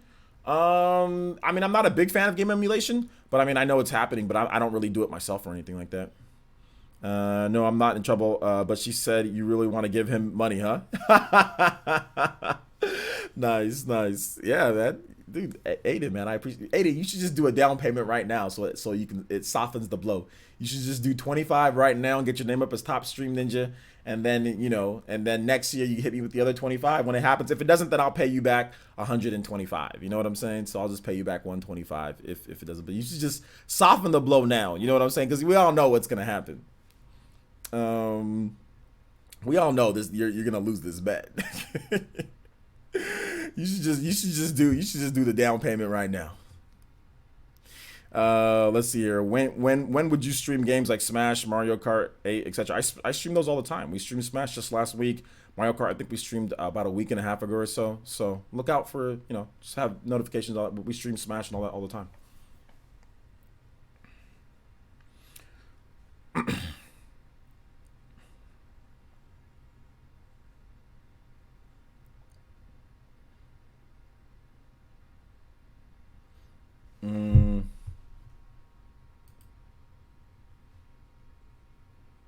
How would you feel if Astral Chain won game of the even? If it doesn't, how would you feel? I think you meant game of the year. That'd be great if it does. But I mean, I'm not worried about other people giving it game of the year. I'm worried about how I feel about the game.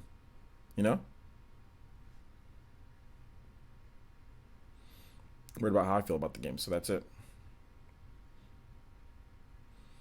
The reason why Nintendo releases games close to each other and they don't release games in January and all of that is because that's before the fiscal year.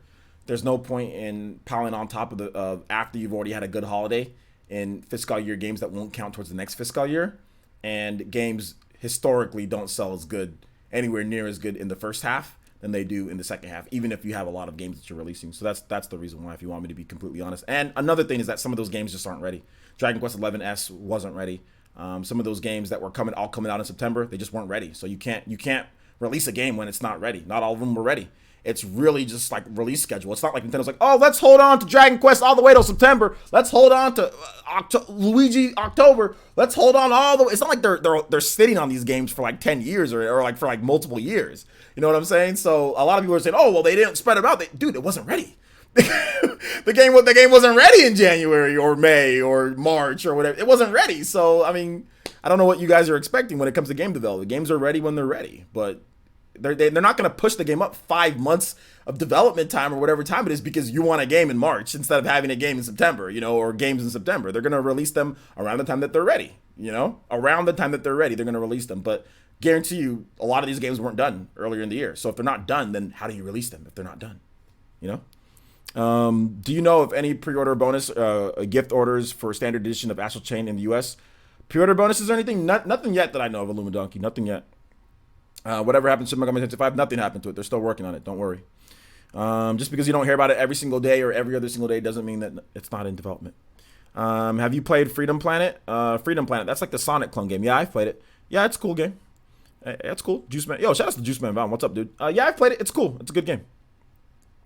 QP says, I think that's QP, says, your Fire Emblem tips video was really helpful. I had no idea about highlighting a specific enemy unit to see their range. It's definitely taken my game to the next level. It is. It's a very simple thing that will take your game to the next level because you can press the ZR button, right, to see the range, but then you can also individually target certain enemies that might be trouble for you or that you want to systematically, or methodically or whatever, take out what certain enemy units. So like, let's say a range like a sniper can go take out the magic user or something like that, or you have like a heavy armored knight, like, hey, let me move this magic user in position to take out this heavy armored knight. So it really does kind of take your game to the next level when you do that little red highlighting. And I love the color, like red, so it's like, okay, this is the dangerous enemy on the screen, so yeah.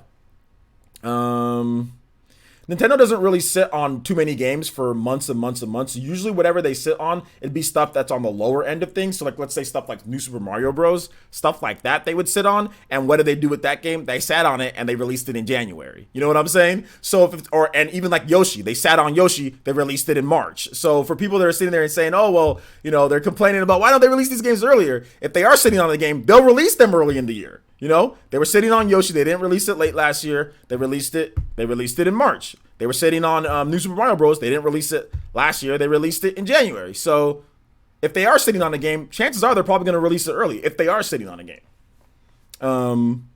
But I don't think Nintendo's known to just sit there and sit on games forever, like multiple games. It'll be like some of the stuff that they, like, not the major games. They won't sit on major games. If anything, maybe like a month or two or so, but nothing, for most big games, nothing more than that. They're not sitting on a game like Link's Awakening or like for a very, very long time. I don't think they're sitting on something like that. And if they are, it's only because they want to release it at a certain time that would be best for the game to release. Like releasing Link's Awakening in January, I don't think is a good idea to release Link's Awakening in January because you have the Nintendo Switch Lite coming out in September. Why release it in January before this year's fiscal earnings so you get less of a fiscal sales boost? Why release it then when you have a Switch Lite, which would be perfect for Link's Awakening because it was a Game Boy game originally? Like, what CEO or what good company head would do that? Would say, oh, let's release it in January.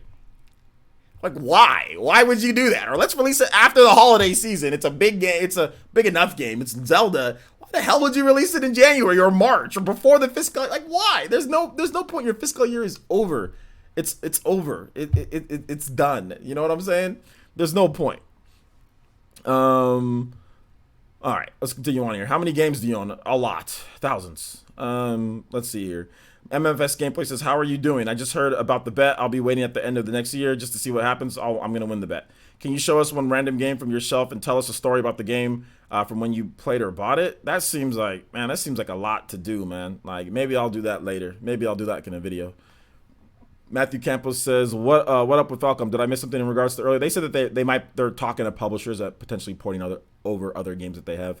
I think I should replace the thermal compound on my brother's Switch. The fan screams when he plays Three Houses. Yeah, that's the cool thing about the new Switch. It's not, which I probably should have mentioned more in my review, which I didn't. That's something I should have mentioned. It runs cooler, and Fire Emblem Three Houses runs fine on there, even after playing for hours. Like, it doesn't. It's not hot. It's nowhere near as hot. It doesn't. The fan doesn't start up like that. So that's another thing that the new Switch has. But I don't think that should be grounds to, you know. But then again, it factors into the whole if you play portable, you know, if you play portable more. Let's see here. I think they are sitting on Metroid Prime Trilogy though. That's a port. And that's only because what's it called got delayed. You know, so there has to be some type of circumstances with that. Let's see. Anytime I ask something, it's a lot. Yeah, you're asking me to just grab a random game and have some type of story. I mean, that just seems like a lot. VC. That seems like a lot to do. Like I said, if I made a video on that, wouldn't that be more entertaining if I made a video on it instead of like doing it right now? I could maybe do a video on it. That's something that I can do. One thing I didn't know about was maxing out your classes. Didn't know that was a thing. So that info was helpful. Yeah, it's helpful, but it's also at the same time, like there's sometimes when you might not want to do it. Like for example, you know, you might not care about a certain, a certain ability that they might learn. So maybe, you know, you looked up the abilities and what they get. You're like, oh, I don't care about that. Then okay, then you know, you just go to the next class. Like I think like Bernadette, I was like, yeah, let me just go straight to Sniper. You know, but for like sometimes you do learn some pretty cool stuff that you might want to know. You know, so it's pretty cool to max out the classes, just so you know on there to get as much as you can get.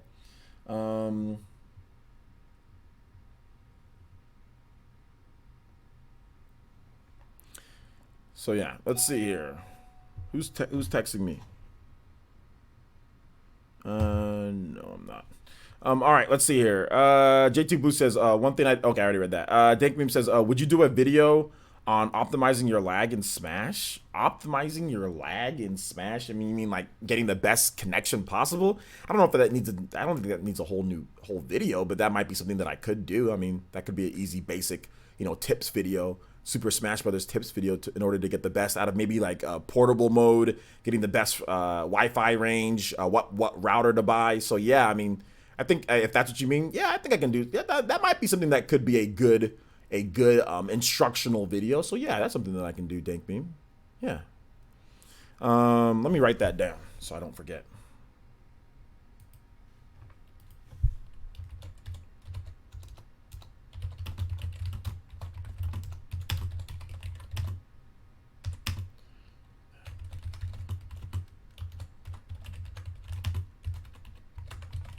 Okay. Cool. Let's see here. Mr. Pete says, every time I don't care about an ability, I see a speedrunner abuse the heck out of it. LOL. Yeah, that's true. That's true. All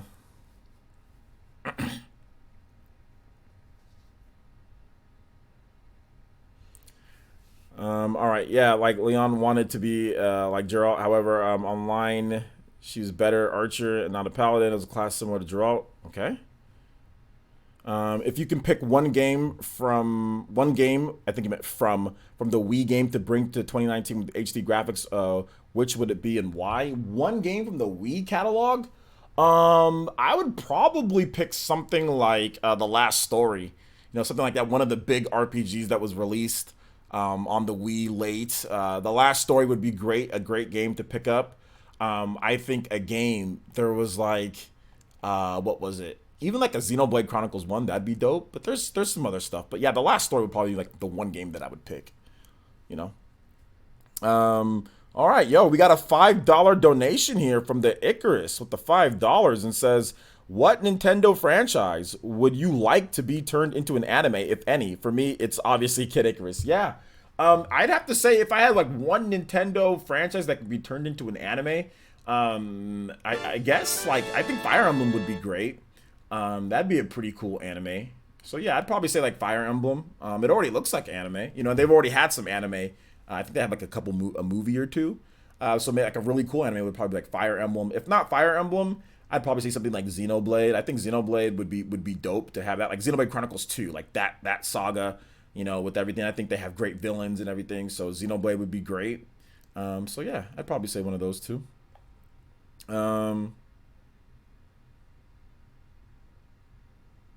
yeah.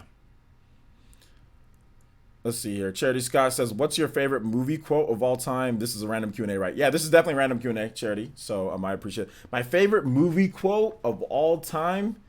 It's gotta be like, I probably got a couple. It'd probably be like, you remember the Warriors, like where the guy goes, "Warriors, come out to play," and he's like clicking the bottles, like that for sure.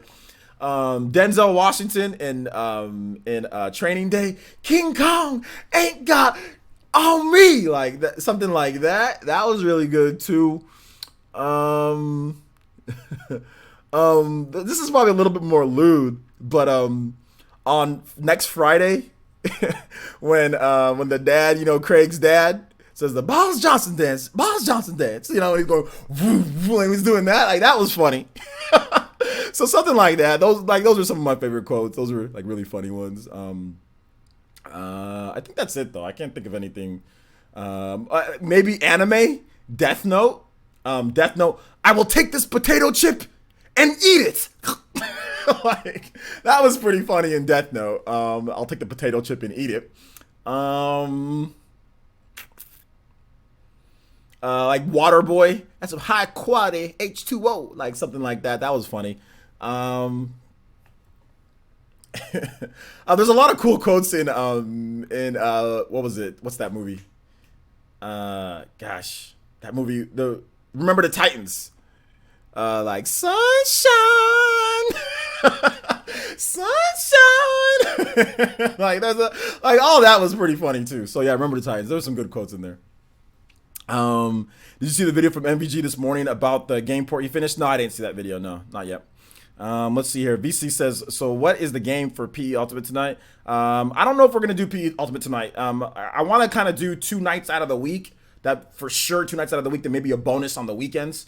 So I want to do Tuesdays, Thursdays, and Saturdays. That's what I want to do for PE Ultimate. So Tuesdays, Thursdays, and Saturdays. And if we hit goals, then we'll have like Monday. But I gotta put a little bit more time for production. In terms of getting videos on time and everything like that, so we can start the streams earlier. So yeah. So basically, if we hit goals, like let's say we hit, I guess we can say like we hit like 2 Elite Ninja, 2 new Elite Ninja, or 3 new Elite Ninja in a stream, then we'll probably have a bonus stream, you know? But I'm probably gonna do three times PE Ultimates, and we're gonna have better structured PE Ultimates. So tomorrow, for example, we're gonna have a structured PE Ultimate to where we actually have an event going on, you know, and where we actually play it for more time because we're gonna start earlier. So that's what I want to do. I want to get things a little bit better. I know I've been saying that, but there's been so much things that I've had to add on to my list. But I really want to do that like tomorrow and like get things actually structured, set time, so you guys know when PE Ultimate is happening, not just randomly, you know. But if, like, let's just say like we hit 2 or 3 more, you know, Elite Ninja for the stream, then we'll have a bonus stream with those. So that's how we'll get bonus streams on days that we don't have PE Ultimate. It's not even about time to write. I gotta edit. I've got to, as soon as I'm done with streaming here, guys, I go straight to editing because I have my own business editing to, like, I edit all the way throughout the rest of the night, you know. A lot of times I don't even go to sleep till, you know, 11, 12, you know, o'clock. So I definitely work. As soon as I'm done streaming here, I'm working on editing, you know.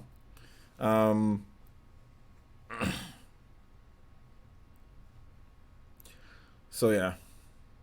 Stupid is as stupid does. Forrest Gump. That's pretty good. Forrest Gump is good. Forrest Gump is good. A lot of good.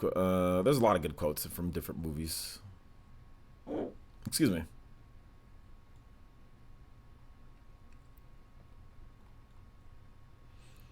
Yo, what's up, Xavier? How's it going, my boy? Good to see you here. Yeah, I was playing a lot more Switch this weekend, but you didn't even see everything, though. A lot of the tests that I did were on my guest account on my Switch. Or on my European Switch with the different tag. Because I have 3 Switches. Any favorite chick flick movies? Nah, I don't like chick flicks at all. I'm not a big movie person that much at all either. But yeah, I don't really like chick flicks. Never been a big fan of chick flicks. So no. Let's see here. Omega Chase says, instead of talking about what you're going to do, they say just do it, commit to your plan. However, sometimes things don't go according to plan. Exactly. Sometimes things don't go according to plan. I just wanted to let you guys know, in terms of what I want to do. So tomorrow, for sure, we do have PE Ultimate. I think I want to do Super Smash Brothers. I want to do some round robin play. I want to do some round robin play, get some victories, stuff like that. So I want to do some round robin play for Super Smash Brothers tomorrow. So that I think that'd be dope. Maybe like a little mini tournament. So that would be fun. Do you understand the words coming out of my mouth? Rush Hour. That's pretty good too. Do you understand the words that are coming out of my mouth? There's also there's a lot of good movies, like good quotes from Friday. Like damn. So yeah, stuff like that, man. Fire Emblem was my first strategy RPG, and I love it. What are some other games on the same genre that I should go back and play? Well, Fire Emblem games in general, you should definitely go back and play. If you have a 3DS, Fire Emblem Awakening, Fire Emblem Fates, Fire Emblem Echo Shadows of Valentia, those are all really good. I think Final Fantasy Tactics, that's really good if you have like a PlayStation 1 or a PSP.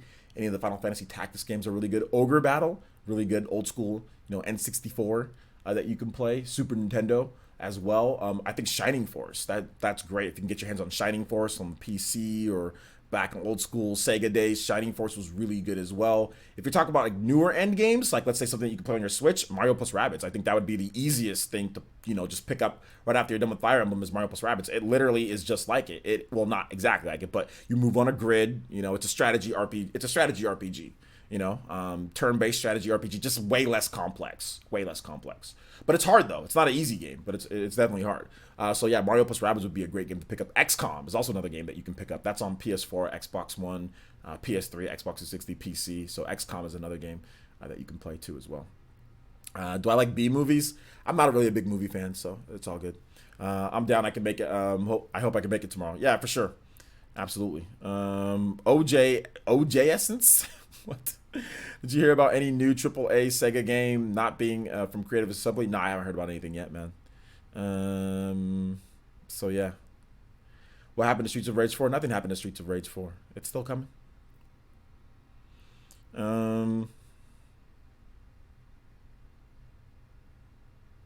My grandma gave me the chain. Yeah, geek. My grandma gave me the chain. You win some, you lose some. But you live to fight another day, son. Live to fight another day. Oh my gosh, dude. Oh my gosh.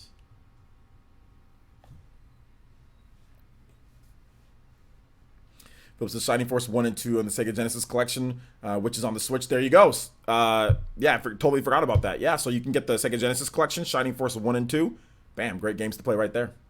But I would say probably the best game to play right after Fire Emblem would be like Mario plus Rabbids Kingdom Battle. Golden Bullet. We already talked about MKLeo versus Tweak and all that. I just feel that he's doing this to everybody. It's not just Tweak. It's Samsora. It's Riddles. It's Nairo. It's Zachary. He's basically he's doing this crazy comebacks to everybody. So it's not. I mean, I don't really think singling out Tweak is fair. How do you come up with your video ideas? I just look at kind of like what people are interested in. I look at what people are saying on Twitter and what people are saying in videos, and I look at my past views and see what, make a video, see how people respond to it. If people like it, then we make another one. So that's kind of how I look at things. What Fire Emblem game has the best waifus? Best waifus probably Awakening, but that's just me. But I mean, Three Houses is pretty good. Charity says, what is one of your insecurities, either physical or pertaining to your character? If you don't want to share, it's all good. I was just curious. Insecurities, to be honest, I don't really have any insecurities because I'm old, so I don't really care. Anything that people say, whatever, they say it. So I'm dead serious. I have literally none because I really stopped caring. Like once you turn 30, I know you're not 30 yet, Charity, but even for some people still have insecurities, but I literally have zero. I don't really care. If people say whatever you want to say it. I don't care. So, no insecurities. I'm old. Let's see here. Matthew Campbell says, You guys are not saying that the most obvious quote from Friday. You got knocked the F out. Yeah, that's a good one too. That's obviously, hey young man. There's also that, hey young man, you got knocked the F out. Put some hot sauce on my burrito, baby. You know you look good to me, baby. Don't go out there for about 35 to 45 minutes. I'm an Aztec warrior. There's all sorts of good questions. No more locked doors. Thank you.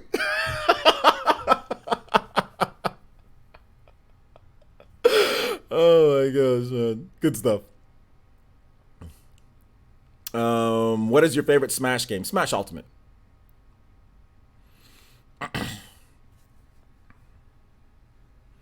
My biggest insecurity is not my height. I'm not insecure about my height. I'm really not. Like, I'm really not. Y'all think I am, but I'm actually not. I'm not insecure about being 5'9". Now, if I was 5'2", or 5'3", or if I still played football, or if I still play basketball, then yeah, definitely insecure. So that'd be something that I was insecure before in the past when I was playing sports. But sitting down in a room and talking to you guys doesn't require me to be 6'4". You know what I'm saying? Like, sitting down and me talking in a room doesn't require that. Hey, y'all can say sure all you want to, but I don't see how somebody who's 5'9" should be insecure about their height. But hey, if you guys think so, that's fine. If you guys think somebody should be insecure about being 5'9", that's fine.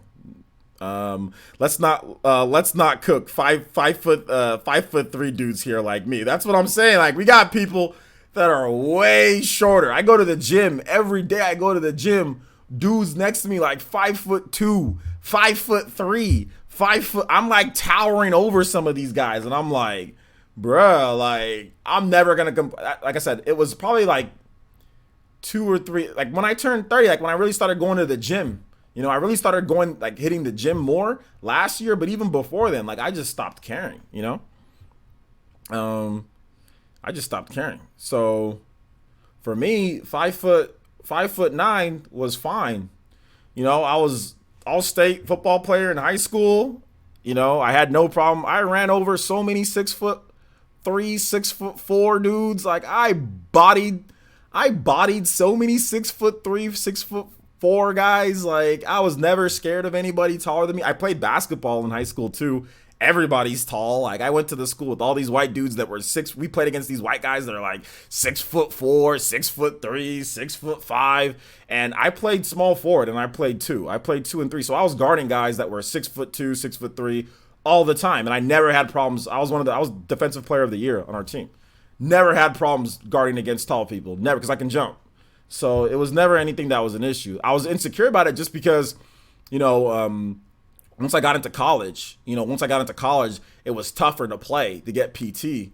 But once I stopped playing sports, I stopped being insecure about it, you know? 5'9" isn't even really short. It's not. That's the thing. That's what I realized. You're not 6'1" with shoes on. Shut up, BC. If you're 6'1" with shoes on, hey, I'm 5'11" then. I'm 5'11" with my hair and with shoes on. I'm not sure. I'm the same height. I'm 5'11". If that's the case, you 6'1", without okay. I'm 5'11" then. Let's see. The fact that short people exist is proof that the short man can find love. Think about it. That's true. I'm 6'5" and I'm 40, so also I don't care. Exactly. Once you get to a certain age, you stop caring. When you're in college and all that, it matters because you see dudes, they might get this girl because, you know, because he's taller, but you guys are all broke. You guys are all that. You know what I'm saying? Like, everybody's broke, everybody got no money, so it's all just about the looks, it's all just about that. After you graduate, and especially when you get older, it's about, okay, how secure are you? How secure are you in your own body? How do you conduct business? Are you somebody who's broke? Do you have a good job? Do you not have a good? It's not about how tall you are. It's not about all that. I mean, because the minute sometimes a girl sees a broke dude, he can be 6'7". Dude's broke. This girl's probably not gonna want to be with him. Same goes, vice versa. Same relationships, same sex relationships, whatever the case is. Most of the time, once you get past that high school phase, once you get past that college phase, it's not about that. And that's what I noticed. I never dated girls that were taller than me before college, or high school, college, never dated a single girl taller than me. After college, dated number of girls taller than me. 6 foot, 6'1", 5'11", 5'10", and none of them really cared that I was shorter than them. They wanted to know who I was, like what I'm saying, like, do you got your stuff together? When you, like, 27, 28, 29, 30, that's what people start caring about, because they're getting to the age like, well, wait a minute. You know what I'm saying? Like, I'm about to dry up in a bit. You're supposed to have kids before 30, you know what I'm saying? Or at 30, or at least somewhere in that age range. They're looking at who can I spend my life with, not how tall is this person. So it becomes irrelevant after you get past the high school, elementary, high school, junior high, college. It becomes almost irrelevant, almost. Now, obviously, some girls are, they're not going to go for somebody super, super, super, super short, but I mean, there's all sorts of ways that you can circumvent that. You can have a good job, you can be in really good shape, you can have a great personality. So there's a number of things that you can do to make up for you. You know what I'm saying? Just like if you're not tall, it's like, okay, well, you better have a good personality, learn how to talk better, learn how to speak, take communication classes. You know what I'm saying? Go get a good job. You know what I'm saying? Like, drive a nice car. I mean, I don't know. There's all sorts of stuff that you can do, The CDC states that 5'9" is average American male height as of 2014. American height increases have also slowed. Don't let public perception dictate how you feel about yourself. I don't anymore, because I don't care. You know what I'm saying? Like I said, it's never stopped me from going on a date with a girl that's taller. Never stopped me from doing that, at least in terms of recently. When you get older, when you're younger, yeah, obviously height's like an issue for some. Let's see here. How do I get a girl? How do you get a girl? Well, you take care. The best way to get a girl is to take care of yourself. Take care of yourself. You know what I'm saying? Like, you got to make, and people talk about like personality. So it's taking care of yourself is the best way to get a girl. When you meet a girl, do you smell good? Are you well spoken? Are you dressed appropriately or nice? Does your breath stink? How's your personality? How do you talk?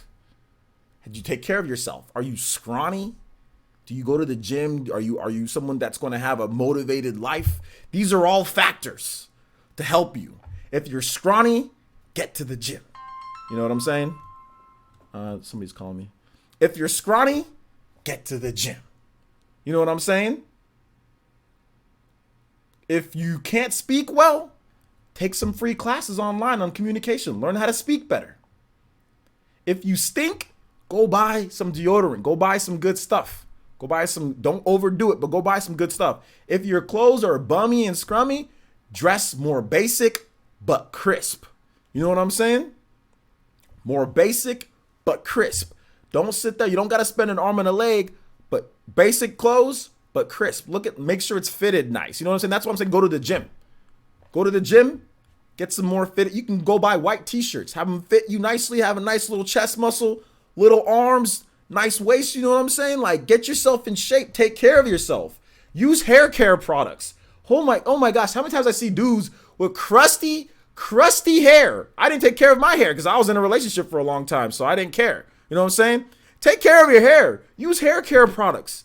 Don't use that dry ass shampoo. Like, a lot of you dudes out here using the worst sulfate.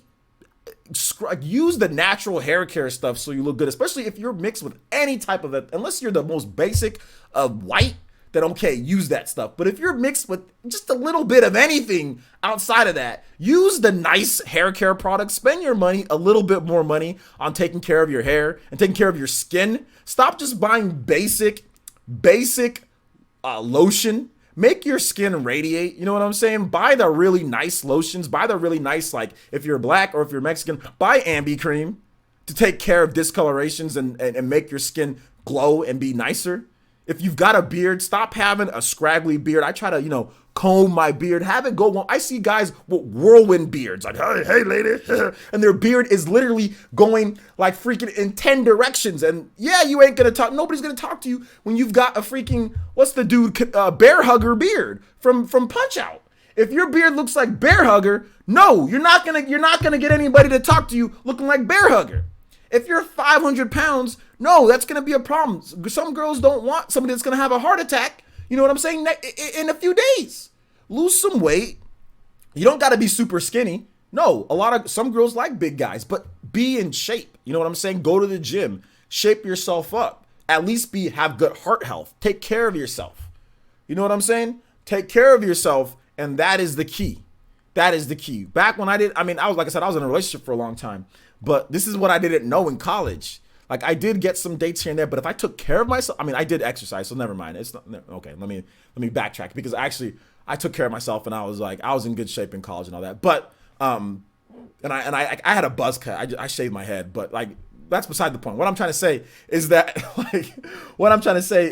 once I got out of a relationship and I started going into the dating scene, that's when I said, okay, I really need to take care of myself more. You know what I'm saying? Like I said, all you got to do is look at my videos last year at the beginning of the year, look at how I look, and look how I'm taking care of myself now. You know what I'm saying? That's why I say I make a priority to go to the gym. Make it a priority to go to the gym. Make it a priority to eat healthier. Make it a priority to save money in other places so you can spend money here. Like, you know what I do? I save money not buying all the junk that I used to buy when it comes to food. You know what I do with that money that I save? I buy care products for myself. I buy Ambi cream. I buy nice lotions. I buy stuff for like wrinkles so I don't have wrinkles underneath my eyes. I buy really good hair care, Shea moisturizer products. That's more expensive than the regular stuff. Take care of yourself. That's how you get a girl. Let me see. Yeah, I can see your profile picture. So if that's actually you, let me take a look. Yeah, I don't know, Xavier, you're not a bad looking person at all. You should have no problem finding a girl. No problem. You should have zero problem finding a girl. You look thin too. All you just get in the gym a little bit more, change up a little bit of the clothing, and just talk a little. Maybe the talking isn't as smooth, but you should have zero problem finding a girl. You should be able to get girls easy. Easy. It shouldn't even be, I don't even know why I had to give you that advice. You're not bad looking at all. What are you talking about, my man? You're good. Let's see here. S. Spencer says, best advice for me was to work on myself and being being me. Confidence and happiness is a very attractive quality to have. Exactly. That's what I'm saying. The more you're confident about how you look and how you know what I'm saying, your appearance, the more it's going to be easier to go up and talk. You know what I'm saying? A poor woman is probably scared such of a guy's beard and will eat them alive. Women, from what I understand, a lot of the women they said that I look better with the beard. So some women like the beard, some women don't like the beard. My dudes, our mothers have a lot of answers on how to attract and approach a woman. Don't be too prideful to ask her about women and dating. She has a knowledge that can help you. That's true. That's true. Let's see here. Party man says, yeah, I just officially wanted to start dating, so I am taking steps to taking better care so I can get a girl. Yeah, exactly. Just if you take care of yourself, you'll find someone. You know what I'm saying? I guarantee you, if I started doing Tinder the way that I looked last year, I would have gotten any dates. I would have got 0 dates because I wasn't taking care of myself. I was too big. My beard was a mess. Hairline was a mess. His hair was a mess. A lot of things were a mess because I wasn't in the right mental spot. So you've got to take care of yourself mentally first. Take care of yourself mentally first. And that usually starts with exercising. Exercising affects the brain. This is factual. This is facts, scientifically proven. Exercising positively affects your mood, your confidence, your attitude. Now, don't get me wrong. There are people who don't exercise at all and are very successful and can do just fine. But stress relief, all that type of stuff really, really affects things. So I think it starts with the gym. It really starts with exercising and being healthy. Next, I would say food. The type of foods that you eat. If you're eating junk all the time, you're eating a bunch of candy, sugar, sweets, fatty meats, and all this other stuff all the time, then you're going to be in trouble. You know what I'm saying? You've got to eat healthier. You've got to feel better about yourself. You can't be feeling sluggish and, you know what I'm saying, and destroying the bathroom every single time after you eat. That's disgusting. You can't be doing that. Eat better too. So you're not inside the bathroom for 50 hours a day, you know? PlayerEssence. Having confidence is easier said than done. The thing about it is that having confidence comes from external appearance for the most part, right? Most people's confidence comes from how they look.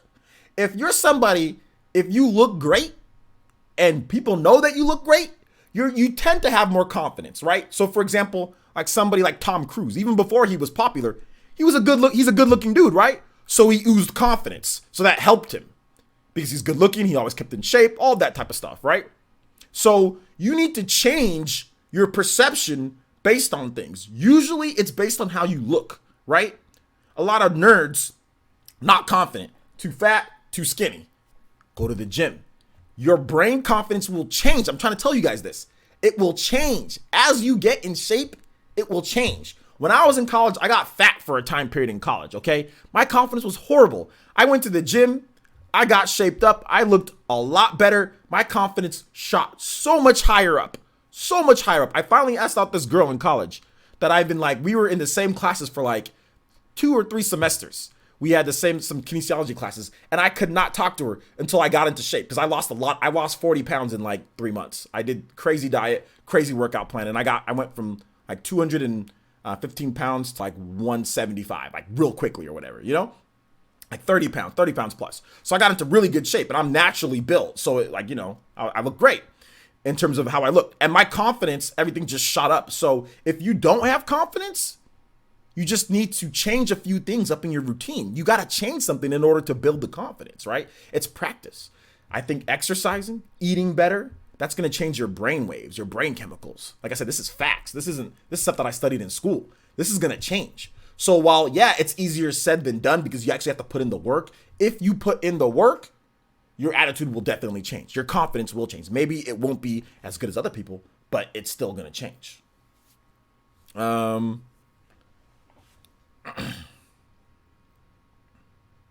Exactly. David has another thing. Don't let rejection kill you. Trust me. Your boy got rejected a few times. I've been rejected a few times. Heck, even after a Tinder date. She said I was too nerdy. We both saw pictures of each other. We both seemed everything was okay. She had an okay job. She said that, but the fact that she really disliked my she said I think she thought I was too nerdy because like the type of business that I do and everything like that. But don't be afraid of rejection. That's fine. Okay, I got rejected. So move on to the next person. So what do you think about what do you think more important, mental stability or physical stability? Mental, because your mental stability can help you physically. Did you know people are strong enough to lift like big old boulders like Chris Redfield or or pick up cars and stuff?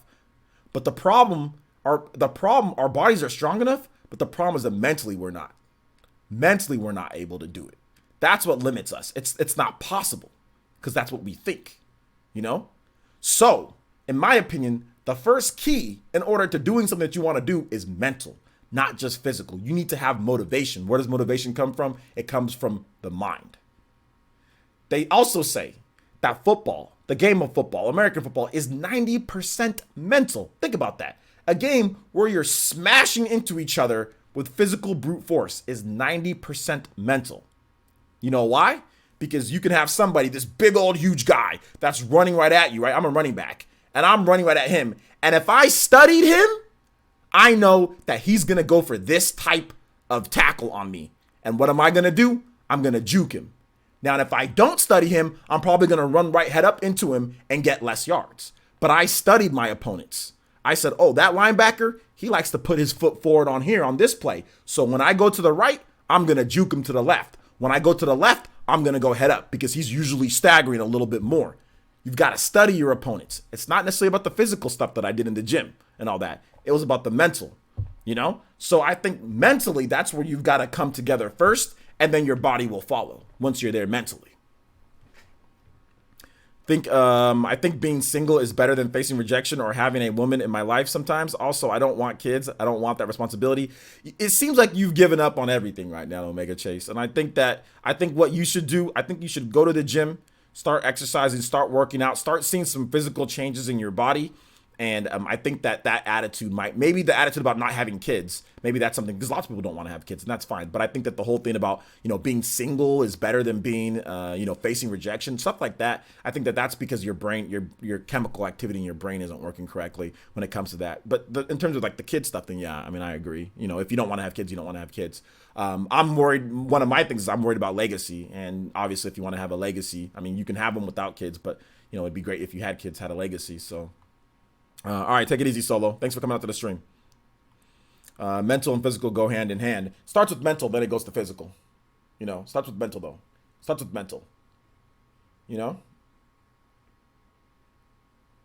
Football in real life strategy RPG. Might be an action RPG. Might be part strategy. I think there's the planning phase. So there's that phase, like, but yeah, maybe it's kind of like you kind of move from one spot to one spot to one spot. Then there's action that happens. It's executing the command. So yeah. Let's see here. Being single is nice at first, but then it will get boring. Also, it would be nice to be with someone. Yeah, I mean, being single, I mean, it's cool. Don't get me wrong. It's cool. Like you can be, bachelor. You can go out with different women or whatever the case is. But at some point, I mean, I think at some point in life, you'd rather just like, just kind of settle down. I mean, that's not for everybody, though. I mean, that's not for everybody. There's some people that just want to be bachelors forever. I mean, or just want to be single forever. That's fine. But yeah, for me, I mean, it's like, for me, like I want eventually to, find somebody that, that's like settle down and, maybe I want a son. I want to have at least a boy, so I kind of want to have a son. So I want to find someone, settle down, have a son, maybe have another daughter, maybe have 2 boys, whatever, 2 girls, whatever the case. Have maybe another kid or 2, whether they're boys or girls. That'd be great if I had another boy, but if I don't, whatever God gives me, that's fine. So yeah, that's kind of what I want to do, because it's like, kids can be like a lot of responsibility, but they're fun, dude. Like kids are legit like fun. They're legit fun to be around. I mean, like I said, there's good and bad, but it's a lot of good. Like it's a lot of fun, teaching your kid how to play video games. Think about that for a second. Teaching your kid how to play video games, teaching them how to, fish, or teaching them how to play a sport. That's awesome, man. It's a great feeling that you can't find that feeling anywhere else. You know what I'm saying? Like it's a part of life that you can't find. Like you can't replicate it. The type of joy that you get from playing a game with your son or your daughter is not replicated by playing a game by yourself or playing with a friend or playing with somebody else's kid. It's not the same thing. Playing a game and introducing a kid to a game that, like, let's say, like I remember, like when I took my daughter and we played Mario Bros 3 for the first time, and she was like, "Dad, this game is fun. This game is fun." When she said that, I almost cried. I was like, I can't believe she just said that right now. She said, "Dad," she said, "Dada, this game is fun," and that was like the greatest. That was like the greatest thing ever, man. Like when she said that to me, I was just like, there was no other feeling in the world than her saying that right there. So yeah, I'm hoping to have a party boy and a party girl with my party woman in the future. Yeah, man. I have to focus on college first, getting a girlfriend later. Yeah, that's exactly. When you're in college, don't worry about it. You know what I'm saying? Like if you run across somebody, sometimes people do meet in college. That's fine. So if you run across a girl that shares your interests and you guys click, then yeah, college is great. But even if you don't find someone in college, it's fine. Get a job, get settled in, find wherever you need to do whatever the case is. And then maybe you can go on a dating site, or maybe somebody introduces you. Maybe you find somebody at work once you get your full-time job, So yeah. Agreed. I can't picture my life without my son. He fell in love with Nintendo and loves Odyssey and Breath of the Wild. Exactly. But the thing about it, TY, is the only bad thing about having kids is the expenses. At some point, money is just the money. You know what I'm saying? Like, you spend the money. Okay, if you didn't spend the money on your kid, you just spend it on yourself. Or you just spend it on something. You just spend it on something selfishly. So for me, at this point, once you turn a certain age, it's like, think about it. We're all big gamers, right? I already get any game that I want, regardless, free. I get a review code, whatever. I have millions of games, tons of games. So to me, that's what making money was for. So at some point, you'll reach your apex when it comes to money, your potential, whatever the case is. At some point, if you work hard enough, you'll reach your apex in terms of what you want. I don't want yachts and tons of cars and boats, and I don't want helicopters and a 12,000 square foot house. I don't want all that stuff.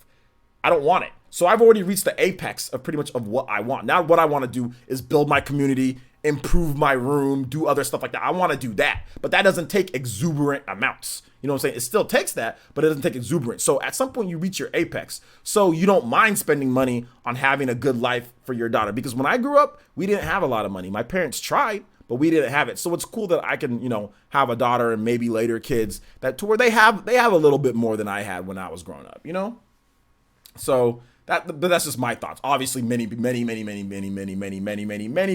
don't think like I think when it comes down to it, most people don't think like at all like me. So anyway, the Hands the Third says, wasn't expecting this stream to become so personal and inspiring. A welcome surprise indeed. We always usually do this at some point when somebody asks a question. So, but yeah, man, it happens from time to time. Let's see here. Arash says, living the single life, OJ, but at the same time, for me, it's hard dating. I can't find the right one. What should I do, OJ? Well, there are there's dating sites that you can always use, Arash. There's always dating sites. So if you want to go on a dating site, you can try that. I just want to go on a nice date. You should talk to Party Man. Party Man will take you out on a nice date, Charity.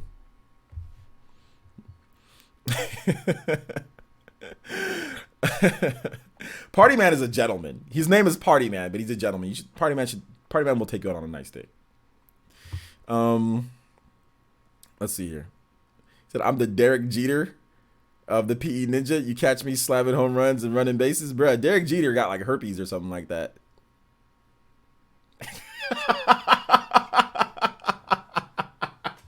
You the Derek Jeter? All right. Let's see. OJ's chief turned into Dr. Phil. No, I'm joking. I don't know if it's confirmed that he does. I don't know if it's confirmed that he does. But I thought there was something around. But like I said, I don't want to get tagged for slander or libel or whatever the case is. So I'm not 100% sure. There's just been some rumors out there, but it's not 100% fact or anything like that. And Derek Jeter, obviously, he's awesome. Former baseball player. So there you go.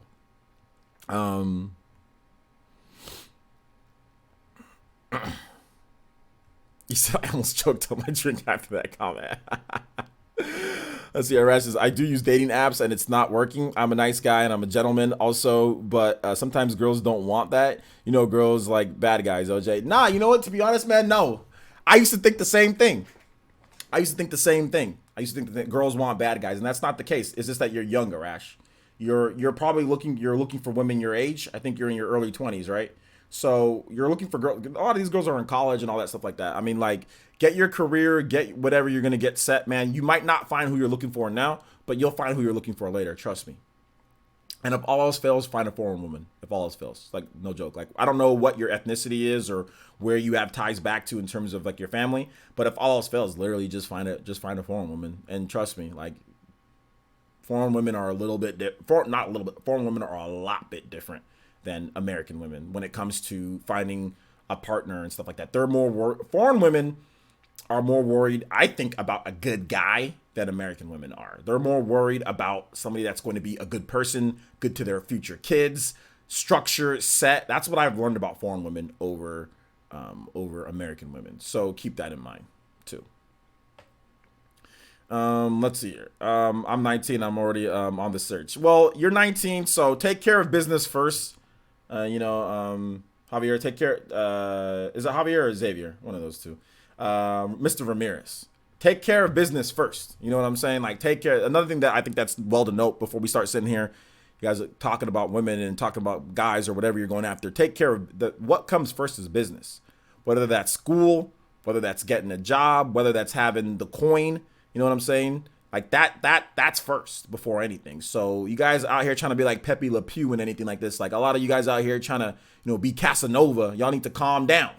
You know what I'm saying? And take care of business first, securing the bag first and foremost, securing the interviews, the jobs, you know what I'm saying? The car, the house, take care of that, before you're out here, you know what I'm saying? Mac daddy over here, return of the Mac. Okay.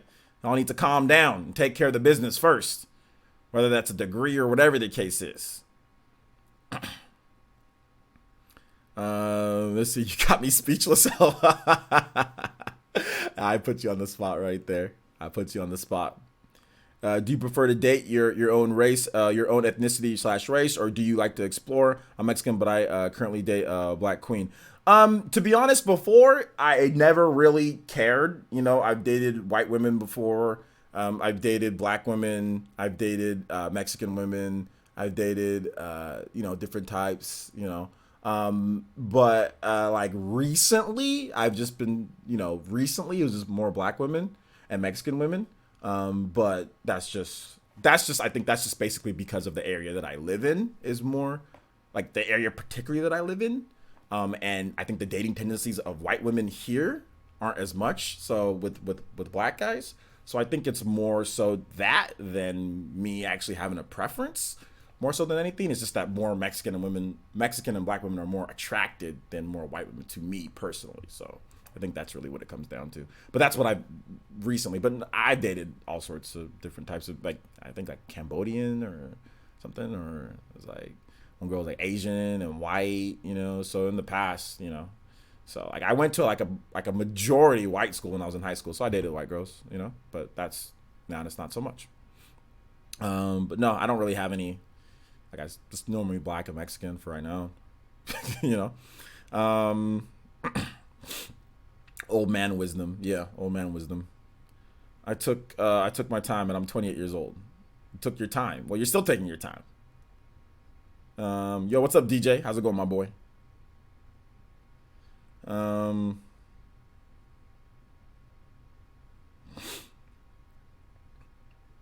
Yeah, man. Let's see here. Yo, what's up, J Love Dollar Money? How you doing, my boy? Yeah, we're in Q&A. You guys have more questions? That's cool. I'll answer more questions. We're at 2 hours and 20. If you guys still want to talk about stuff, that's fine. If not, we can move on, or we can ask different questions, whatever the case is. I can stream for a bit longer. I just want to make sure that I'm done with my streams before 5 o'clock. That's my cutoff date, before 5. Unless we have like a bonus stream or something like that, or we hit some type of goal or something, then yeah. OJB playing more than video games. What are you talking about, Riz?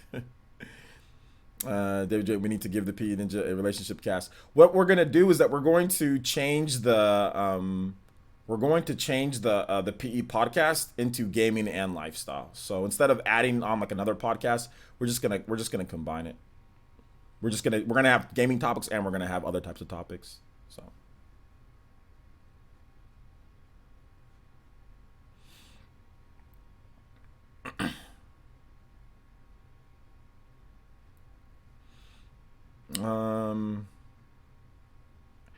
Any other questions, boys and girls? PE Guru podcast.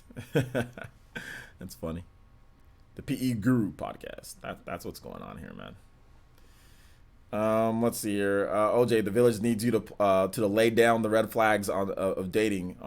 Yeah, the red flags of dating. Yeah, absolutely. If a woman or a man, whatever you're dating, is more interested in the car you drive, how much money you have, when you're going to take them out, the type of food, how expensive. If a girl doesn't want to like go to like a normal restaurant, or if a guy doesn't want to go to a normal restaurant, they want everything fancy, everything like that's like the big red flag, right? Is that they're more worried about price that you spend and all of that than anything, then absolutely that is a huge red flag. If a girl doesn't ever want to get like fast food or something like that, if she's more like I have to eat this or I have to do this, then yeah, high maintenance, you know what I'm saying? Then absolutely. So yeah, that's the biggest red flag that I can say for dating. Another red flag for dating is that if a woman or a man gets really mad at you for little trivial things. Like if it's something that's trivial, and I'm not talking about something that like you think is trivial, but other people think is, no, that's actually a big deal, as in like little or trivial things, like they get super mad at stuff like that. They show possessive natures, like they own you. That is a red flag. That is a big red flag. Another red flag, man, is if crying quite a bit, crying over certain things, over just stuff that you can't talk about normally. If things break out into arguments quick, you know what I'm saying, and you guys just can't talk normally or can't come together and make a decision, then yeah, those are all the reddest of red flags.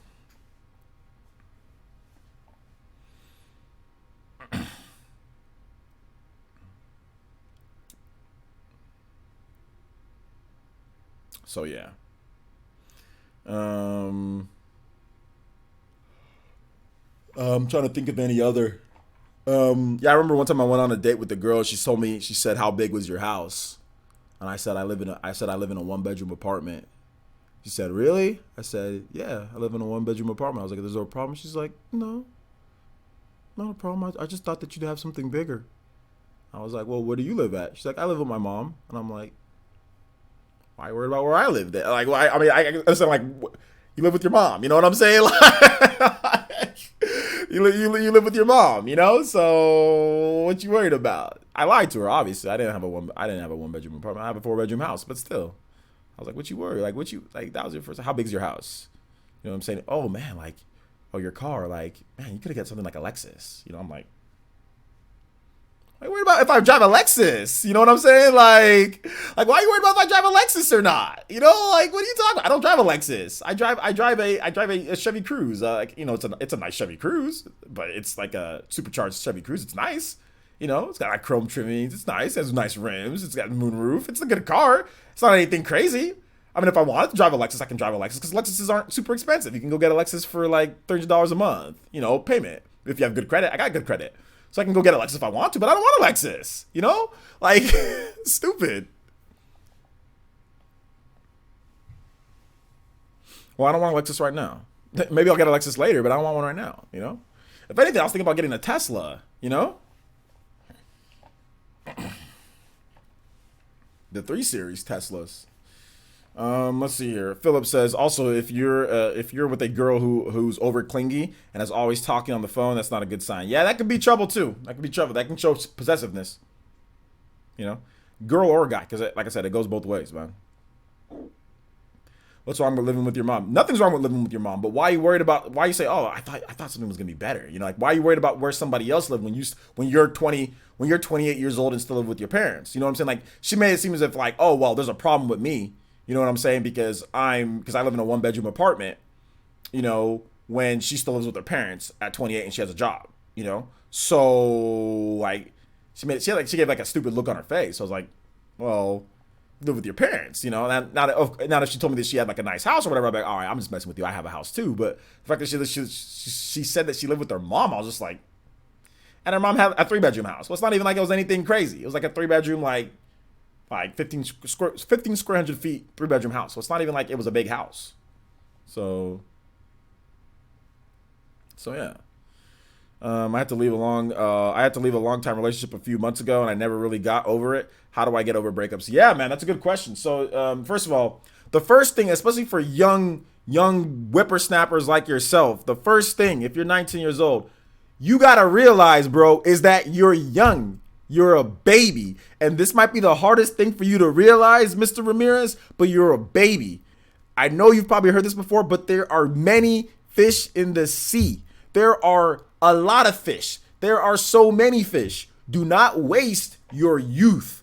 Think of Might Guy. Think of anime when it comes to that. I'm dead serious. Do not waste the springtime of your youth sitting there. Oh, I got dumped at 7. My first girlfriend or my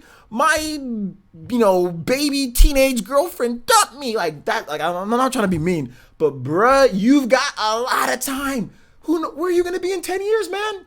You're so young that in 10 years you're not even gonna be 30. Why the hell are you worrying about one girl when you're 19? Think about that for a second. What are you gonna be doing in 10 years? Do you know? If you don't know what you're going to be doing in 10 years, or you don't know what's going on right now, you need to stop worrying about that girl. Stop. What are you going to be doing in 10 years, bruh? Because I'll tell you right now, the girl that you could get in 10 years, if you make the right decisions, is going to be 10 times better than what you had before. And I don't even know the girl that you're talking about, because teenage love is completely different from full-grown love, okay? So stop worrying about that and worry about securing your bag, my boy. Worry about that. Worry about your education. Worry about your job. Worrying about moving up. If you're not going to college, pick a company that you can move up. Pick a Fortune 500 company to where, hey, maybe you don't got a degree. Maybe you can work your way up. A lot of the car rental places, you can do that. A lot of the recruiting firms, you can do that. Go somewhere, work hard, secure your spot in society, my man. And then worry about all this stuff. You can't be worrying about some teeny bopper. Okay? Vogue magazine, Teen magazine, Nickelodeon Choice Awards. You can't be worrying about all that. That's what I had to do to get over it. Because I had the same thing where you were multiple years ago, more than 10 years ago, same spot as you, couldn't get over something. You know? So think about that. Think about your future. That should be help you. I know it's tough because you're with somebody and it's hard to get over it, but bruh, you've got to move on. Think about it that way.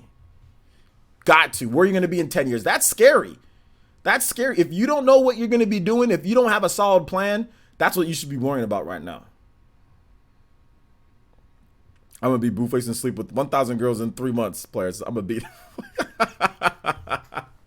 Bruh, you might not make it if you having that many women, bruh. That's not a good idea, dude. Oh my gosh. No cap, when I was 19, I already had nearly a dozen relationships and lots of flings. Once again, VC, how many guys? No, I'm just messing with you, VC. I'm just messing. Once again, so why you gotta walk right into that one, dude? Like, come on. Come on, man. Let's see here. Yo, what's up, Dawson? How's it going, my boy? How you doing today? You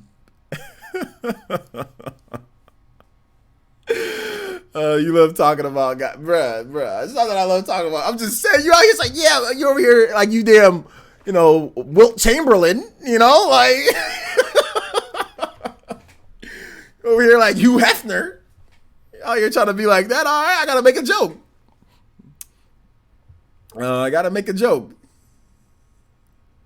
Oh, TH3, you have no room to be talking. You out here. Yo, Double D with the Toby Blaster. Let's go. Blaster, let's go. Shouts to Double D. Taking the top stream ninja. Top stream ninja post with the $20. Biggest donation of the stream. Thank you so much, man. He says, OJ, you have a daughter. I do. She's 7. You know good and well she ain't gonna settle for no dusty, rusty, weak, emotional, insecure dude that lacks confidence, guidance, discipline, character, ambition, morals, and no sense of direction for his life. I know mine won't. So there you go. Double D, you have a daughter, Double D? Had no idea that you had kids at all. Or maybe you're saying that your future kid won't? I'm not really sure. Or you don't even have to say. But I didn't know. But if you do, shout out. I didn't know that at all. But yeah, I mean, absolutely. Not only that, but I mean, like, I'm pretty sure my daughter is going to be a very gorgeous, very, very gorgeous young lady when she gets older. So she's probably going to have a lot of guys coming after her. Probably, because she's very beautiful. Very, very, very beautiful. Very, very, very beautiful girl. So, I mean, obviously, she's probably going to have her pick. I just got to give her the best guidance that I can, you know? Yo! Xavier Ramirez with the membership. Thank you so much. Welcome to the Elite Ninja Village of PlayerEssence. Everybody, welcome to brand new Elite Ninja. My boy, Xavier Ramirez. I think he likes the talk that we were giving him, so he decided to member up. I appreciate that. Anybody else want to member up, join up in our Elite Ninja games, which I am going to redo the Patreon and everything like that. Anybody else want to do that? Feel free. Tuesdays, Thursdays, and Saturdays are going to be Ultimate Ninja times. You know what I'm saying? Like, or Elite Ninja PE Ultimate times. So thank you so much, Xavier. Hey, reach out to me on Twitter, my boy. We have a Discord. I'll give you the link to that. Okay, man? So shout outs, dude. Thank you. Let's see. With all this advice, I needed to pay back. Shout outs, my man. Thank you. I appreciate it. Yeah, advice is here, man. I told you guys when I do my streaming, man, it ain't just about gaming and all that. This is a community. This is a dope community. This is about us talking as people. It's not just video games. You know what I'm saying? It's not just that. It's a lot more than that. It's a lot more than that. So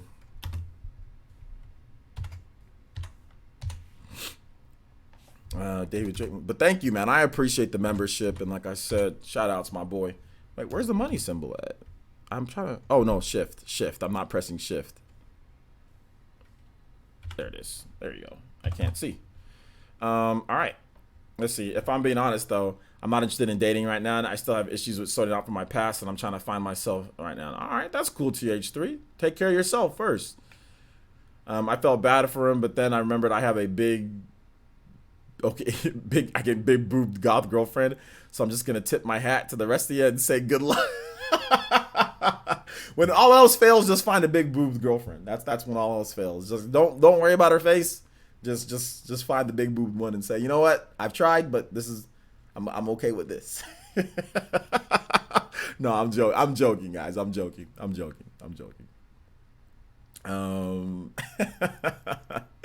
Velvet says, OJ, I've always wanted to know, but wasn't sure. Am I considered an elite ninja? And I've been subscribed to you both. Yeah, you are, because you have the badge by your name, Velvet. Yo, shout outs Jacob Wilson with the membership as well. Thank you so much, Jacob. Appreciate that. Yo, the Elite Ninja roll. You guys like relationship essence? We're gonna shout outs Jacob Wilson. Thank you so much. Welcome to the Elite Ninja stream. Elite Ninja family. You're not an Elite Ninja. Reach out to me on Twitter. Once again, you get the same benefits. You get to play with us in Super Smash Brothers or play against us, Super Smash Brothers, Mario Kart, all that. We're going to do Tuesdays, Thursdays, and Saturdays for PE Ultimate. We're going to have eShop gift card giveaways on some of those. We're going to have nice structured tournaments and setups, so it should be fun. I am going to be putting that together. Tuesdays, Thursdays, and Saturdays. And like I said, reach out to me, Discord, Twitter. I'd be more than happy to DM it to you. Just let me know it's you. So yeah, shout outs, man. Thank you. Like I said, anybody else wants to join up, that'd be great. We're trying to get back to where we were. We're trying to hit 200 by the end of the year. I think it'd be dope if we got 200 people by the end of the year. And we're trying to go even beyond that next year. So thank you guys. I appreciate that. Really helps out the channel. So thank you. Let's see here. Bonus stream. I will do a bonus stream. If we get, okay, we got 2 right now. If we get 4 more, I'll do a bonus stream. I'll stream for 3 hours. So I'll stream till it's 3 hours on my end. So I'll stream for 25 minutes. If we get 3 to 4 more, I'll do a bonus stream for at least an hour with the game, So if we do that, but I'm gonna give you guys, since we did get 2 new members, and since we did, get a nice donation from Double D, and you guys are being awesome, I will extend the stream to 3-hour stream instead of a 2-hour stream. So we are extending it in terms of relationship essence. So yeah, in my situation, I always put school first before relationships so that I can stay focused. But now that I'm actually interested in being in a relationship now, since I've never experienced it. Yeah, you know what, the best thing to do, party man, especially, I mean, you're in school, like, you can always find a girl that's in like your classes. Like, if you guys share the same interests, usually girls that have your same major are something that you can relate to, because it's an easy way to talk to them at first. Oh yeah, hey, I see you around. We had a class together. You know what I'm saying? Like, oh yeah, what do you plan on doing like after college? Like, y'all can talk about that. So usually try to find a girl that's in your major, if you're in college. Although I didn't date girls in my major. I tried, but I got rejected. There was one girl that was in my major, kinesiology, and like, she's like, I remember I reached out to her. She was like, oh yeah, I've seen you before. And that was the end of that. That was the end of that. But she liked I mean, she was tall herself. She was like 5'8", 5'9", and she liked really tall guys. So I can understand. Let's see. It's PlayerEssence. There you go. PlayerEssence. Let's see. Party man says a lot of my peers actually came back to my college. Actually, a lot of my peers actually came back to my college. Actually, so a lot of them are on the older side. LOL. Okay, that's fine. My rule for dating women older or men older or women younger, my rule is max 5 to 6 years. That's my rule. Now in college, obviously you can't date somebody 6 years younger than you if you're in college, but I'm talking about like after but for younger people, obviously it needs to be legal, right? So if you're 24 or whatever, the minimum should be obviously 18, right? That's the minimum 18. But if you're like, let's say you're like 27, 28, I wouldn't really date girls that are like 21 or like, I mean, it's just because maturity type of thing, and now like when I'm in my 30s, my minimum would be like the bare minimum that I put in would be like 25, like, and that's like stretching it, in terms of older, the max that I would do would be at like 30, 33, 30, well, no, not now, but yeah, 30, 35, 36 would probably be like my max for women, so yeah. I'm not concerned about girls. I'm focusing on my grades and just trying to get friends in general. That's fine. That's what you're, and I said that. I said that you shouldn't necessarily worry about all that. You should worry about securing yourself, securing your bag if you're older. If you're not, if you're in school, worry about school. You know what I'm saying? Worry about school. Now, if a nice girl comes up and you guys want to date, then that's fine. But it shouldn't be anything that you're out here, like I said, Pepe Le Pewing. You know what I'm saying? Like, it shouldn't be anything like that.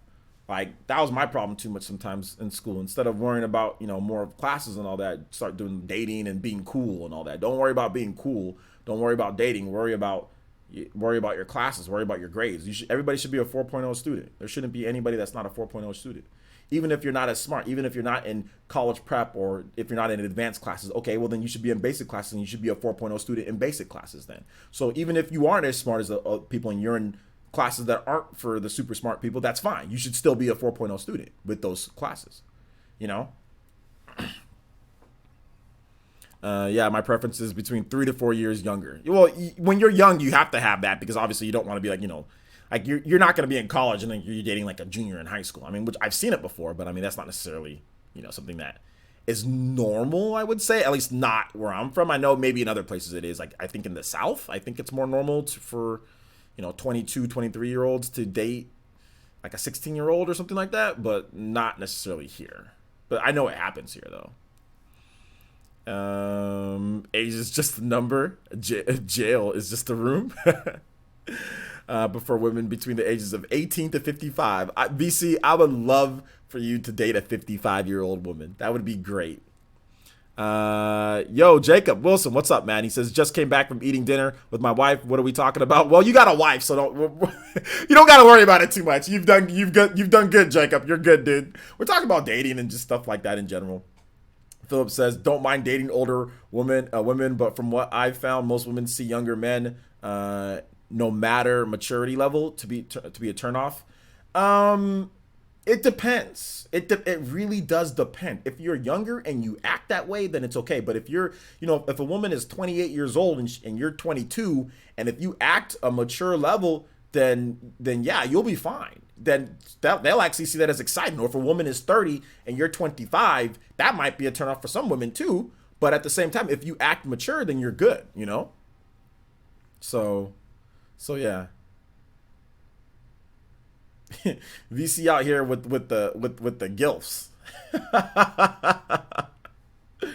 Oh my gosh. I dated a 32-year-old right out of high school. VC, you did not date a 30.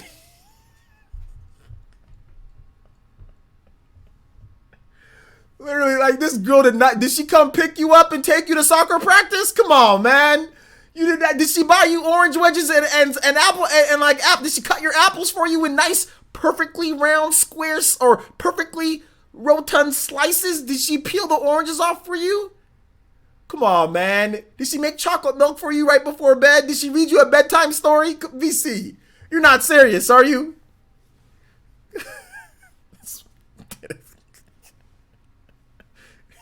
Like, what? VC's in high school just walking from class to class, and you see this girl pull up in a Camry, and she's just like, and VC's like, like, what's going on here? VC's like, I dated her because of the Camry. Like, what? Was it your teacher? VC's like, the Camry was too strong. Let's see here. Don't knock 55-year-old women. Have you seen Africans or Asian women when they still look amazing at 55? No, I'm not trying to say that. What I'm just trying to say is that, like, if you're freaking 20 something and you're dating like a 55-year-old, I mean, like come on, dude, you know?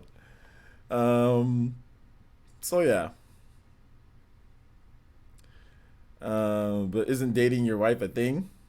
Dating your wife is a thing, but he's already married, so he's already secured when you get married, that's it. I know that doesn't mean that it's it when it comes to here in the West. I know that means, like, for a lot of people, marriage, you get divorced, but that's supposed to be, you've found the woman of your dreams. You've found the best woman that you're going to be able to find. Everything, this whole dating and what I should do and all that, you got to worry about having a healthy relationship with your wife at this point. You know what I'm saying? So that's what it comes down to. I'm not hating on MILFs. I should be going. It was fun being here. Let's see here. Oh, fair enough. I'm just saying, if you're 20 something, you probably shouldn't be dating a 50 something year old, because you gotta worry. Here's the thing: like when you're 20 something, you gotta worry about your legacy, bruh. You know how hard it is for a 55-year-old woman to have a child. That's not ideal. Can it happen? Absolutely. But dude, I mean, like, what if you want to have a kid? A 55-year-old woman is not what you need. You know what I'm saying?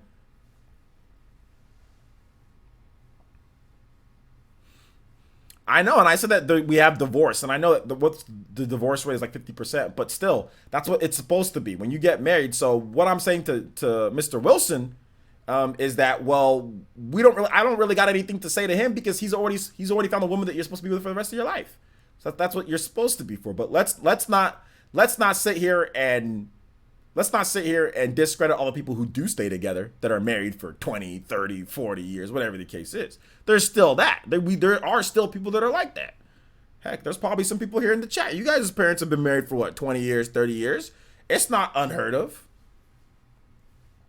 I'm not hating on mamacitas either. Those are called sugar mamas, by the way. If you 18 years old and you dating a 32-year-old woman, obviously she got a job, she's gonna be paying for everything. That's called a sugar mama.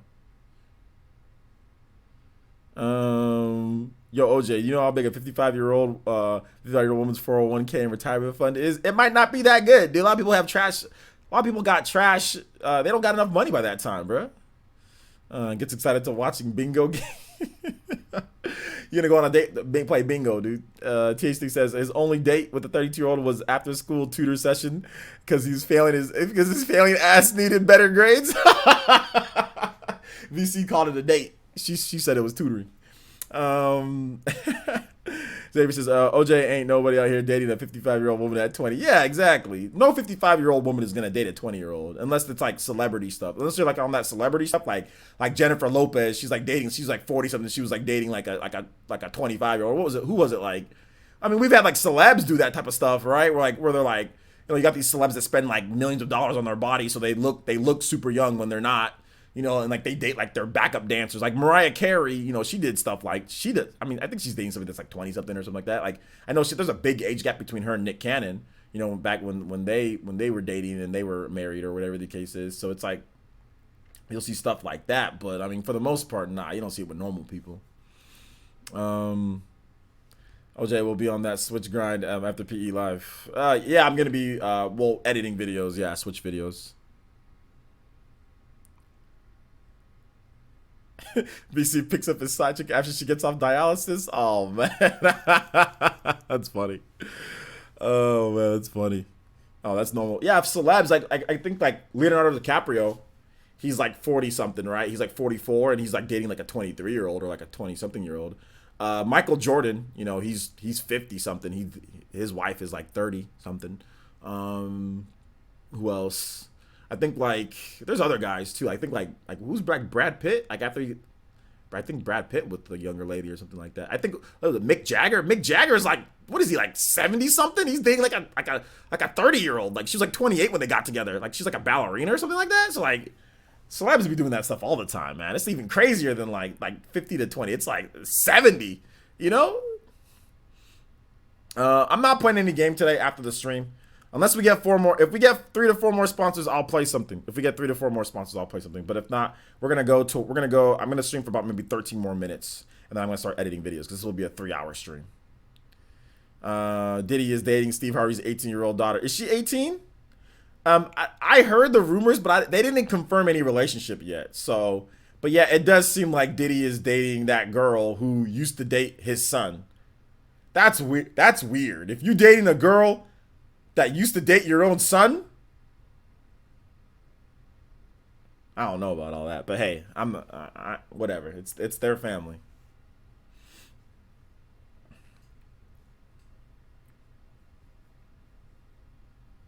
Mick Jagger gets anyone he wants because he's freaking Mick Jagger. That's true. No wait, no, yes, wait, for real. That girl used to date P. Diddy's son. And then they broke up, and then now it seems like he's dating her. These celebs out here burning the bag instead of taking care. Nah, P. Diddy never burned the bag. He always makes money. Nah. A lot of these celebrities that are in the position that they're in, they're going to have money forever. because they have renewable business, clothing, cologne, vodka, stuff like that. Stuff that you don't got to do. All you got to do is post. Instagram. The internet has made celebrities nowadays almost impossible for them to blow their bag. Almost impossible, because they can get sponsorships and deals doing anything. So even if they do blow their bag, they can still, like, for example, like Aaron Carter. That dude blew his bag, but he's still making money. Maybe not as much money as he could have made, but he's still making money, you know? Because they can still find sponsorships, they can still find deals, they'll still find some way. What is the most absurd relationship you've seen? The most absurd relationship that I've seen? There was this one time I was living next to these one people when I was younger, and there was a dude, he was like, I think he was about like 2 years older than me, and he was dating a girl that was 26. So the girl was 20 something, in her mid 20s, and he was 15, 6. He was 15 because I was 13, so he was 15. So he was 15, she was like 25, 26. That was probably the most absurd relationship. And I was, at the time I was like, oh, look at that, you got that. Oh, I was at the time I was like, yeah. But like now looking back, I was like, bruh, like, well, wait, hold up, she's like a predator, dude. All right, take it easy, Derpy Squirtle. Thanks for coming out to the stream, my boy. Let's see here. My parents divorced several years ago, but they remarried together last year. Can't say about that, unfortunately. Can't say about everyone, unfortunately. Wow, remarried? Like, okay, that's cool. They're able to get back together.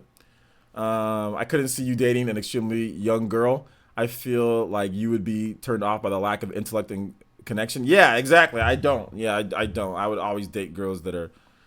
I was like there'd be times I talk to girls on Twitter, and like the young girls that I would talk to, they'd just be like annoying, like the lack of intellect, the lack of like, you know, just, yeah, you're 100% right. No, I wouldn't date girls that are younger, like a lot younger. I mean, my cutoff is like 25, 26. That's like the cutoff.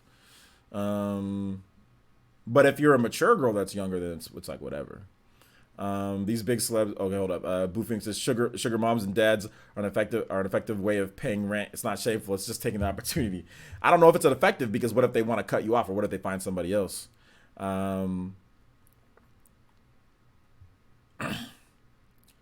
Let's see. Someone just sent me a message and told me I kind of look like Serena Williams. Yo, I told you, OJ, I get that a lot. I hate it. But I mean, like, depending on, like, it's subjective. Like, some people think Serena's cute, or some people think Serena's good looking. I think Serena looks fine. I think Serena is, you know, is a good looking. Now, obviously, some people don't feel that way, but I feel that she's good. I think she's attractive in her body. I think her body's nice. I think she's attractive. I think Serena Williams is an attractive woman. But like I said, there's some people that think that way. There's some people that don't. You know, it just depends on what you like. But, you know, it is what it is, you know. So I wouldn't take it as a diss or not a compliment, or I take it as a compliment. Serena Williams, I think, is fine. There's nothing wrong with her. Now Venus, now if you're getting those, maybe not so much. Maybe we have a little bit of a different conversation. But Serena, yeah.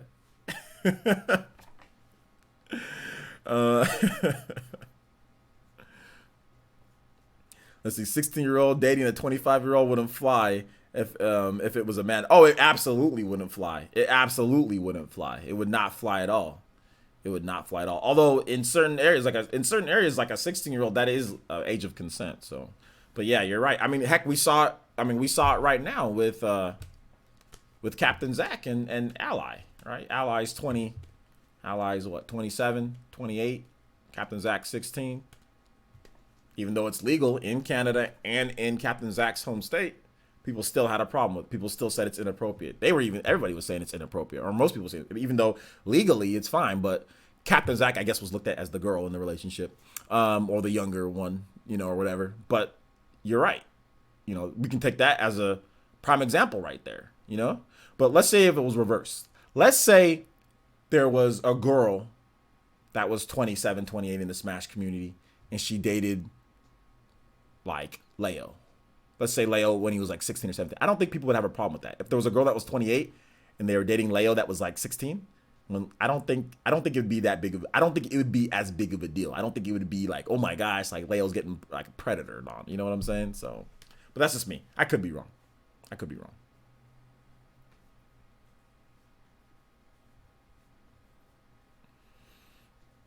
All right, take it easy, Velvet. Thanks for coming out to the stream.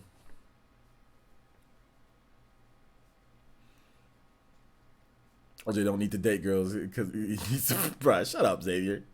Shut up, bruh. He's stupid. You dumb.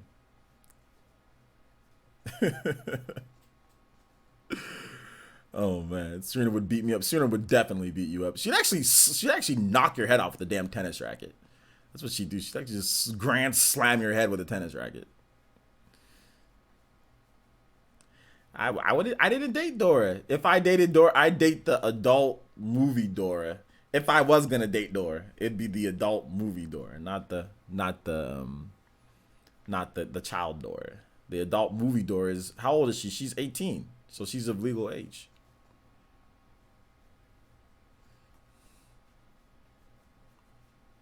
But I don't date girls that young. So, like Charity said, I don't date girls that young. So yeah. No need. No need.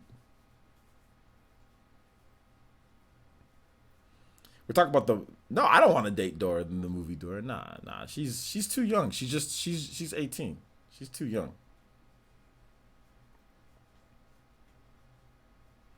18's an adult. You said she's not an adult? The girl who plays Dora is definitely an adult. In the movie? Is she not? I'm pretty sure she is.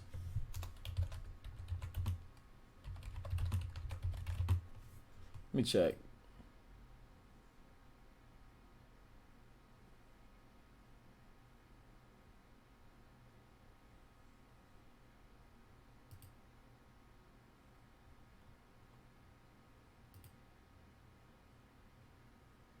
Oh yeah, she was born on July 10th, 2001. She's 18.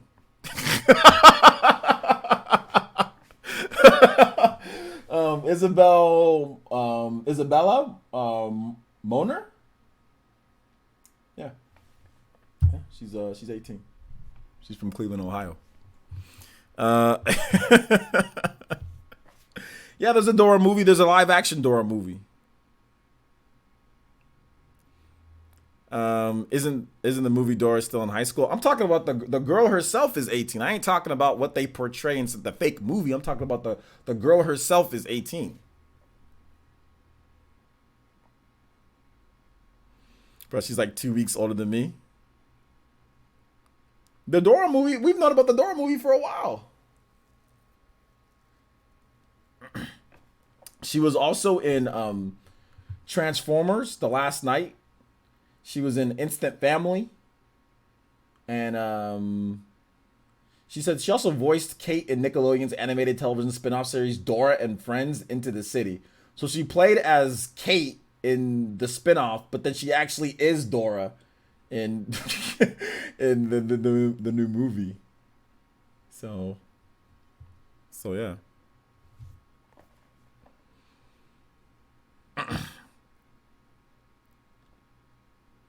Bro, the actress is mine. Go have at it. It's all you, Mr. Ramirez. It's all you.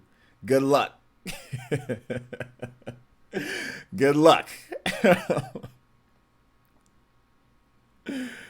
Oh my gosh.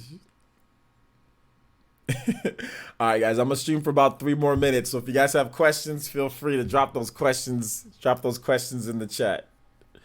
Drop those questions.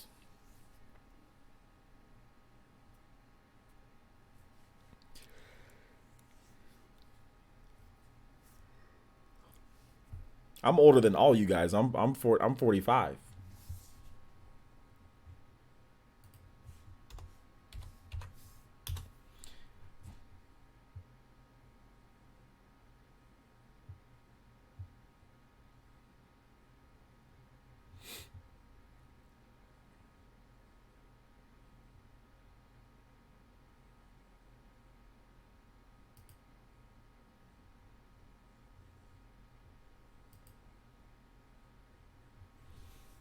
You playing the new Yogi on Switch? I think you meant Yokai Watch. Yeah, I'll play it later.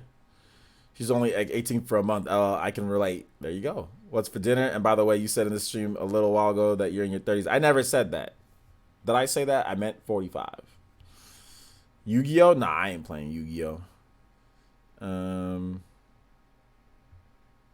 going to use your advice, so it better go well. Yeah, use my advice. But the problem with getting with celebrities is that unless you know somebody in their inner circle, there's no way that you're going to be able to get with the celebrity. Celebrities are too tough. A normal person, it's very difficult. You have to know somebody that knows them. If you're a normal person and you want to get with the celebrity, so like, for example, oh, snap. Got another Toby Blaster.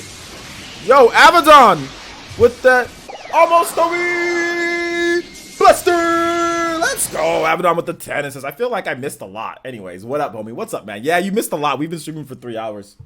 But I'll end with this. Thank you, Abaddon. You guys give some love, shout outs, emotes, respect to my boy Abaddon. But yeah, you missed a lot. But we've been talking about a bunch of relationship stuff. But I'll have the replay up so you can watch the replay. It was actually pretty funny. But if you want to get with a celebrity like Taylor Swift, she had a normal boyfriend. You know, I don't know, and they broke up. I don't know what this dude was. I don't know why he didn't just ride that. I mean, like all the way. I can't believe that when they broke up. I'm like, how? What? Why did you mess that up? But yeah, she was dating just a normal dude. You know, I would have just did everything she said. Hey, just whatever. You know what I'm saying? But it's very rare for a celebrity to date a normal person. You've got to gain status yourself. Now, if you gain some status yourself and you can get in their inner circle or you can get like an audience with them, then yeah, you got a shot. You know. But if you can't, if you don't have that status, celebrity status, you're not like a pro football player or soccer player or basketball, or let's say like you're like a hedge fund, you know, man, like let's say you're like a big company CEO, something like that, to where you have some authority and power. It's going to be tough to get with a celebrity. Like it's just, you know, it's just tough to do. You know, like it's hard. It's not going to happen. It's probably not going to happen. Mr. Ramirez, I don't know what you're talking about. I'm kidding, OJ. Celebs are toxic. Not all celebs are toxic. Not all celebs are toxic. Some celebrities are generally looking for a good relationship. I think a lot of celebrities are.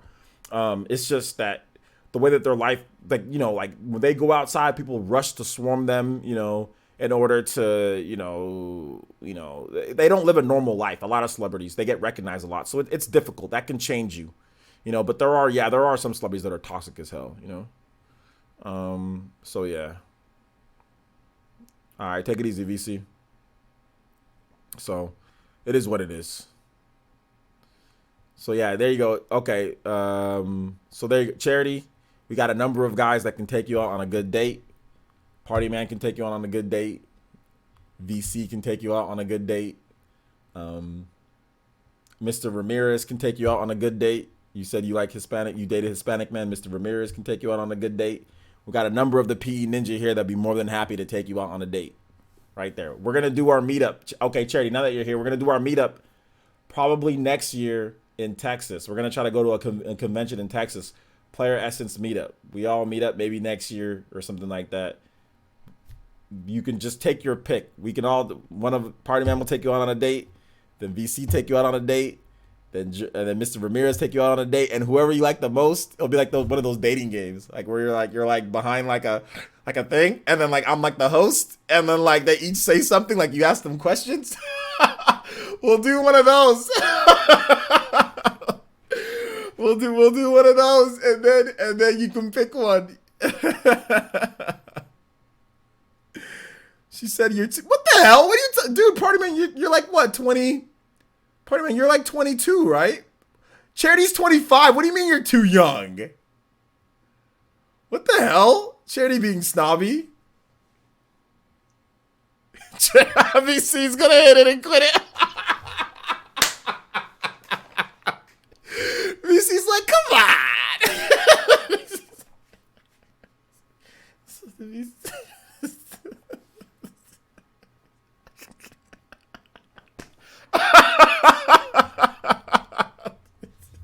VC's like, I'm just gonna.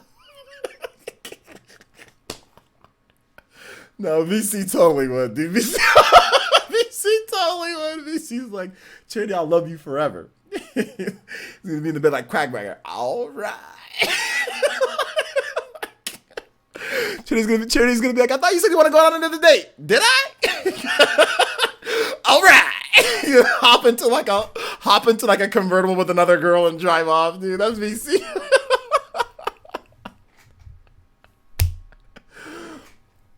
All right. Giggity. Oh my gosh, dude. That's so funny. He said VC didn't live. He said, you know me too well. VC's Quagmire, dude. Oh my gosh, man. Where in Texas, though, OJ? We're gonna try to go to one of the conventions. Like, I'm gonna try to meet up with Dreamcast guys. So there's always a lot of, like, I think like Austin or something like that. There's like some conventions that go on in Texas, and I kind of want to do like a convention there where like we can kind of like all meet in the center of the United States, like a gaming convention. So Dallas or Austin or something like that. Maybe preferably one that like John from Spawnwave goes to. Like we can have like a panel, you know, so it can be like an event, so like we can have fun. Or if there's like a big Smash, like even like DreamHack Dallas, like a Smash Brothers tournament, something like that, like something to where we can all like hang out, have fun. We can play some games, you know, whatever the case is, and just hang out. Like, you know, I want to do something like that sometime in the future. I don't know if it'll be next year or the year after, but I definitely want to do like something to where it's like to where we can have a good time and hang out, you know. Oh, that's exactly what VC would do. That's exactly what VC would do. Exactly. Wait a minute. How old is Party Man? How old is Party Man? How old are you? If Charity said that you're too young, but Charity's 25. So how much younger are you than Charity? Convention in New York? Maybe at some point. Yeah, at some point. I'm probably gonna go to the Nintendo store in New York.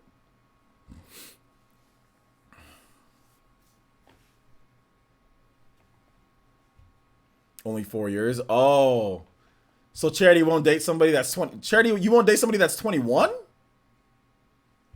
That seems ridiculous to me. That seems weird that you won't date somebody that's 21. It's only 4 years. It's not that much time. I'd take Charity out, but I'm 40. So I look so much younger. There you go. If you come to NYOJ, me and Abaddon got to take you up to the good pizza spots here. I'd rip off all the cheese and piss everybody off. So I don't know if you guys want to do that.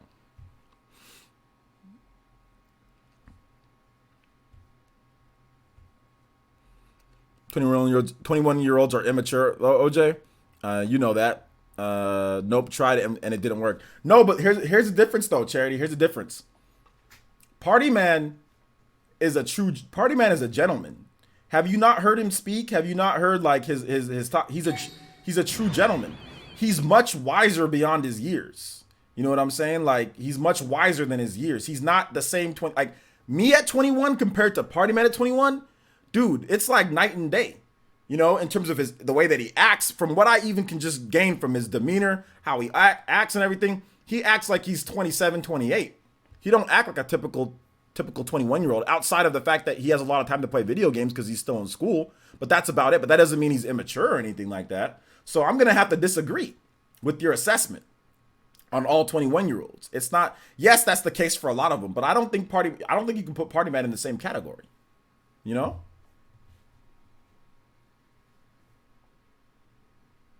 I don't think we can. Let's see here. You can take the cheese off the pizza and defeats the purpose. That's what I'm saying. Like, I'm lactose intolerant. I can't be eating cheese. Otherwise, I'm going to spend most of the time in New York in the New York bathrooms.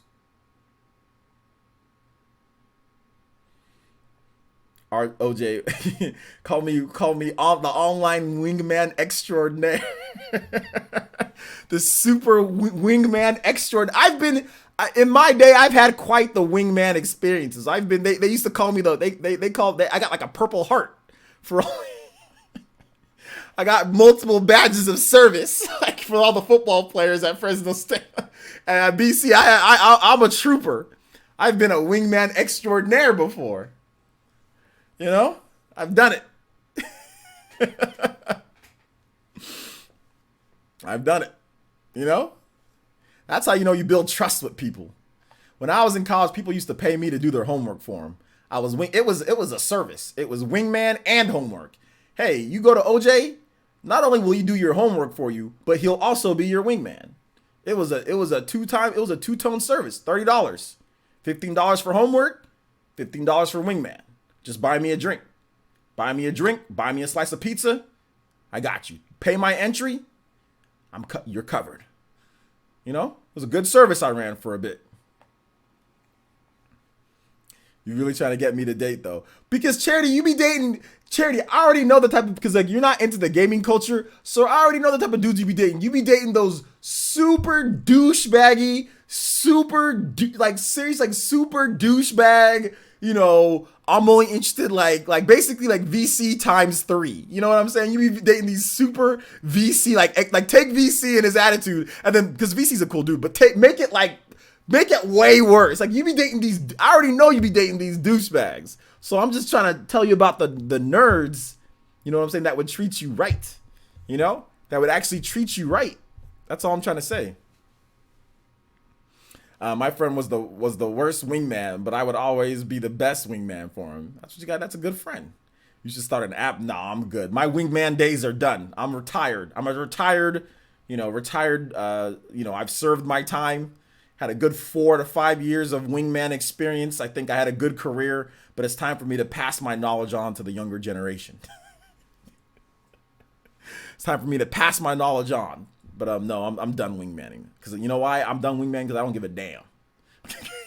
I'm tired of caring about other people. I'm done. I got to focus on other stuff. That's what I'm saying. Gamers have heart, Charity. They're different.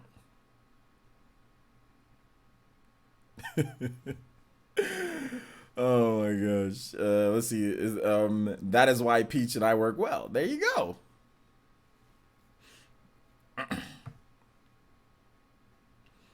Thanks for the kind words, OJ. No problem, party man. No problem. We're gonna get this date going. It's gonna happen, damn it. It doesn't have to be anything like, oh, you guys are gonna get freaking married. Just a date. Just a date. There's nothing wrong with just casually going on a date with somebody. It's just a date. Hell, anybody can date. We'll go on a date. All of us go on a date. Don't give a damn. It'll be fun.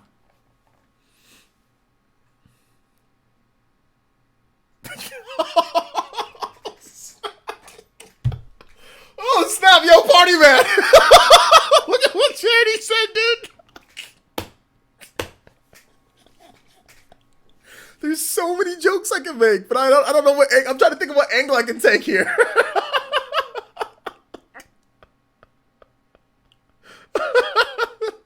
Party man out here like, oh, let's go, I'm ready. Let's go.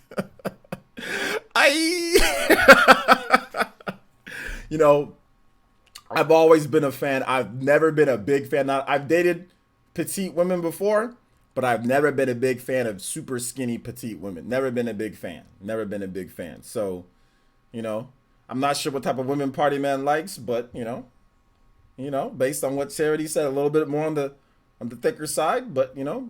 I gotta be respectful. You know what I'm saying? No, yeah, exactly. No, dude, bruh. Oh my gosh.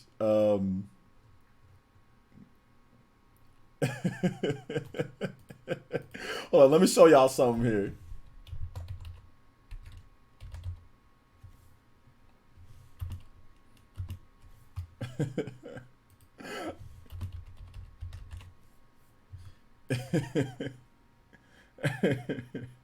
Hold on. This is here is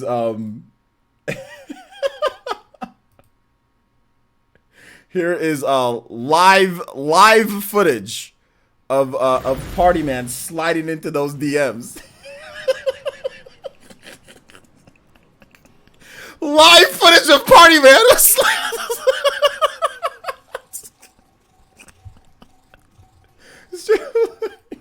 Like, live footage of Party Man when we go to Dallas next year.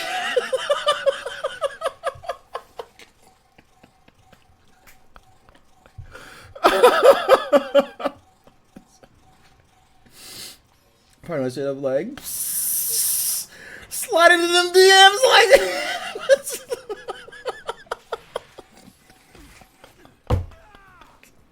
That was the right joke to make. That was the right joke to make. Part of man be sliding them DMs like, yeah! Listen to Little John, yeah!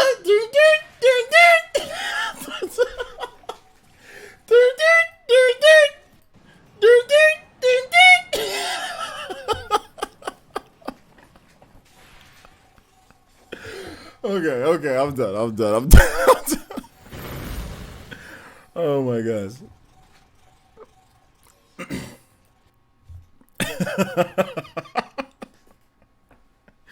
Okay, I'm good.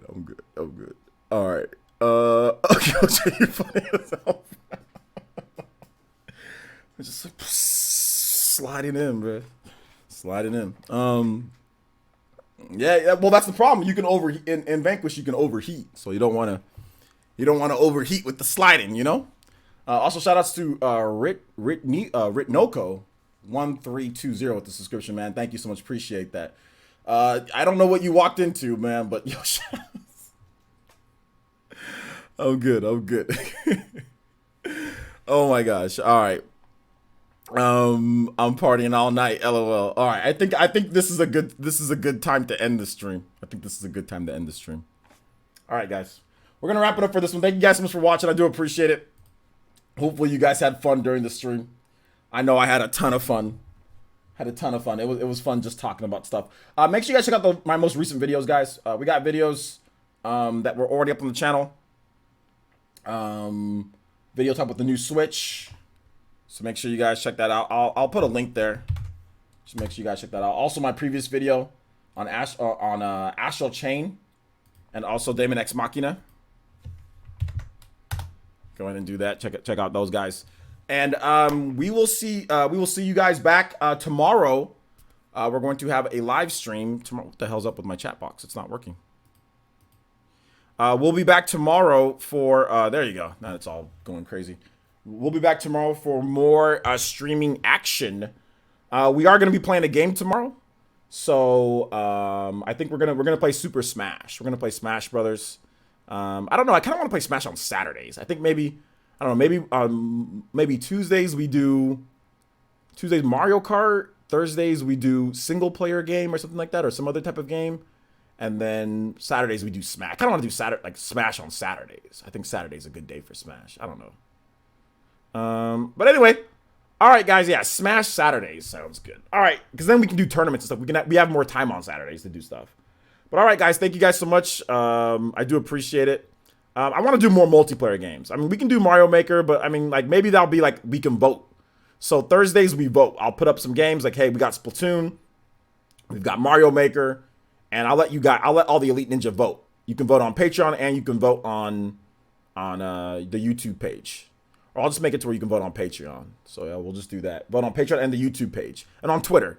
We'll do all that. And then we'll whatever has the highest average, that'll be the game that we play. Between YouTube, Twitter, and YouTube, or how about just, no, I don't like to do YouTube because YouTube, it puts out a notification, and I don't want to waste a notification on a freaking post. So we'll do Twitter and Patreon. And you guys can just go vote there. So we'll do that. All right, guys. Thank you guys so much for watching. I do appreciate it. Check out the videos. We'll see you guys back tomorrow morning, 6 a.m.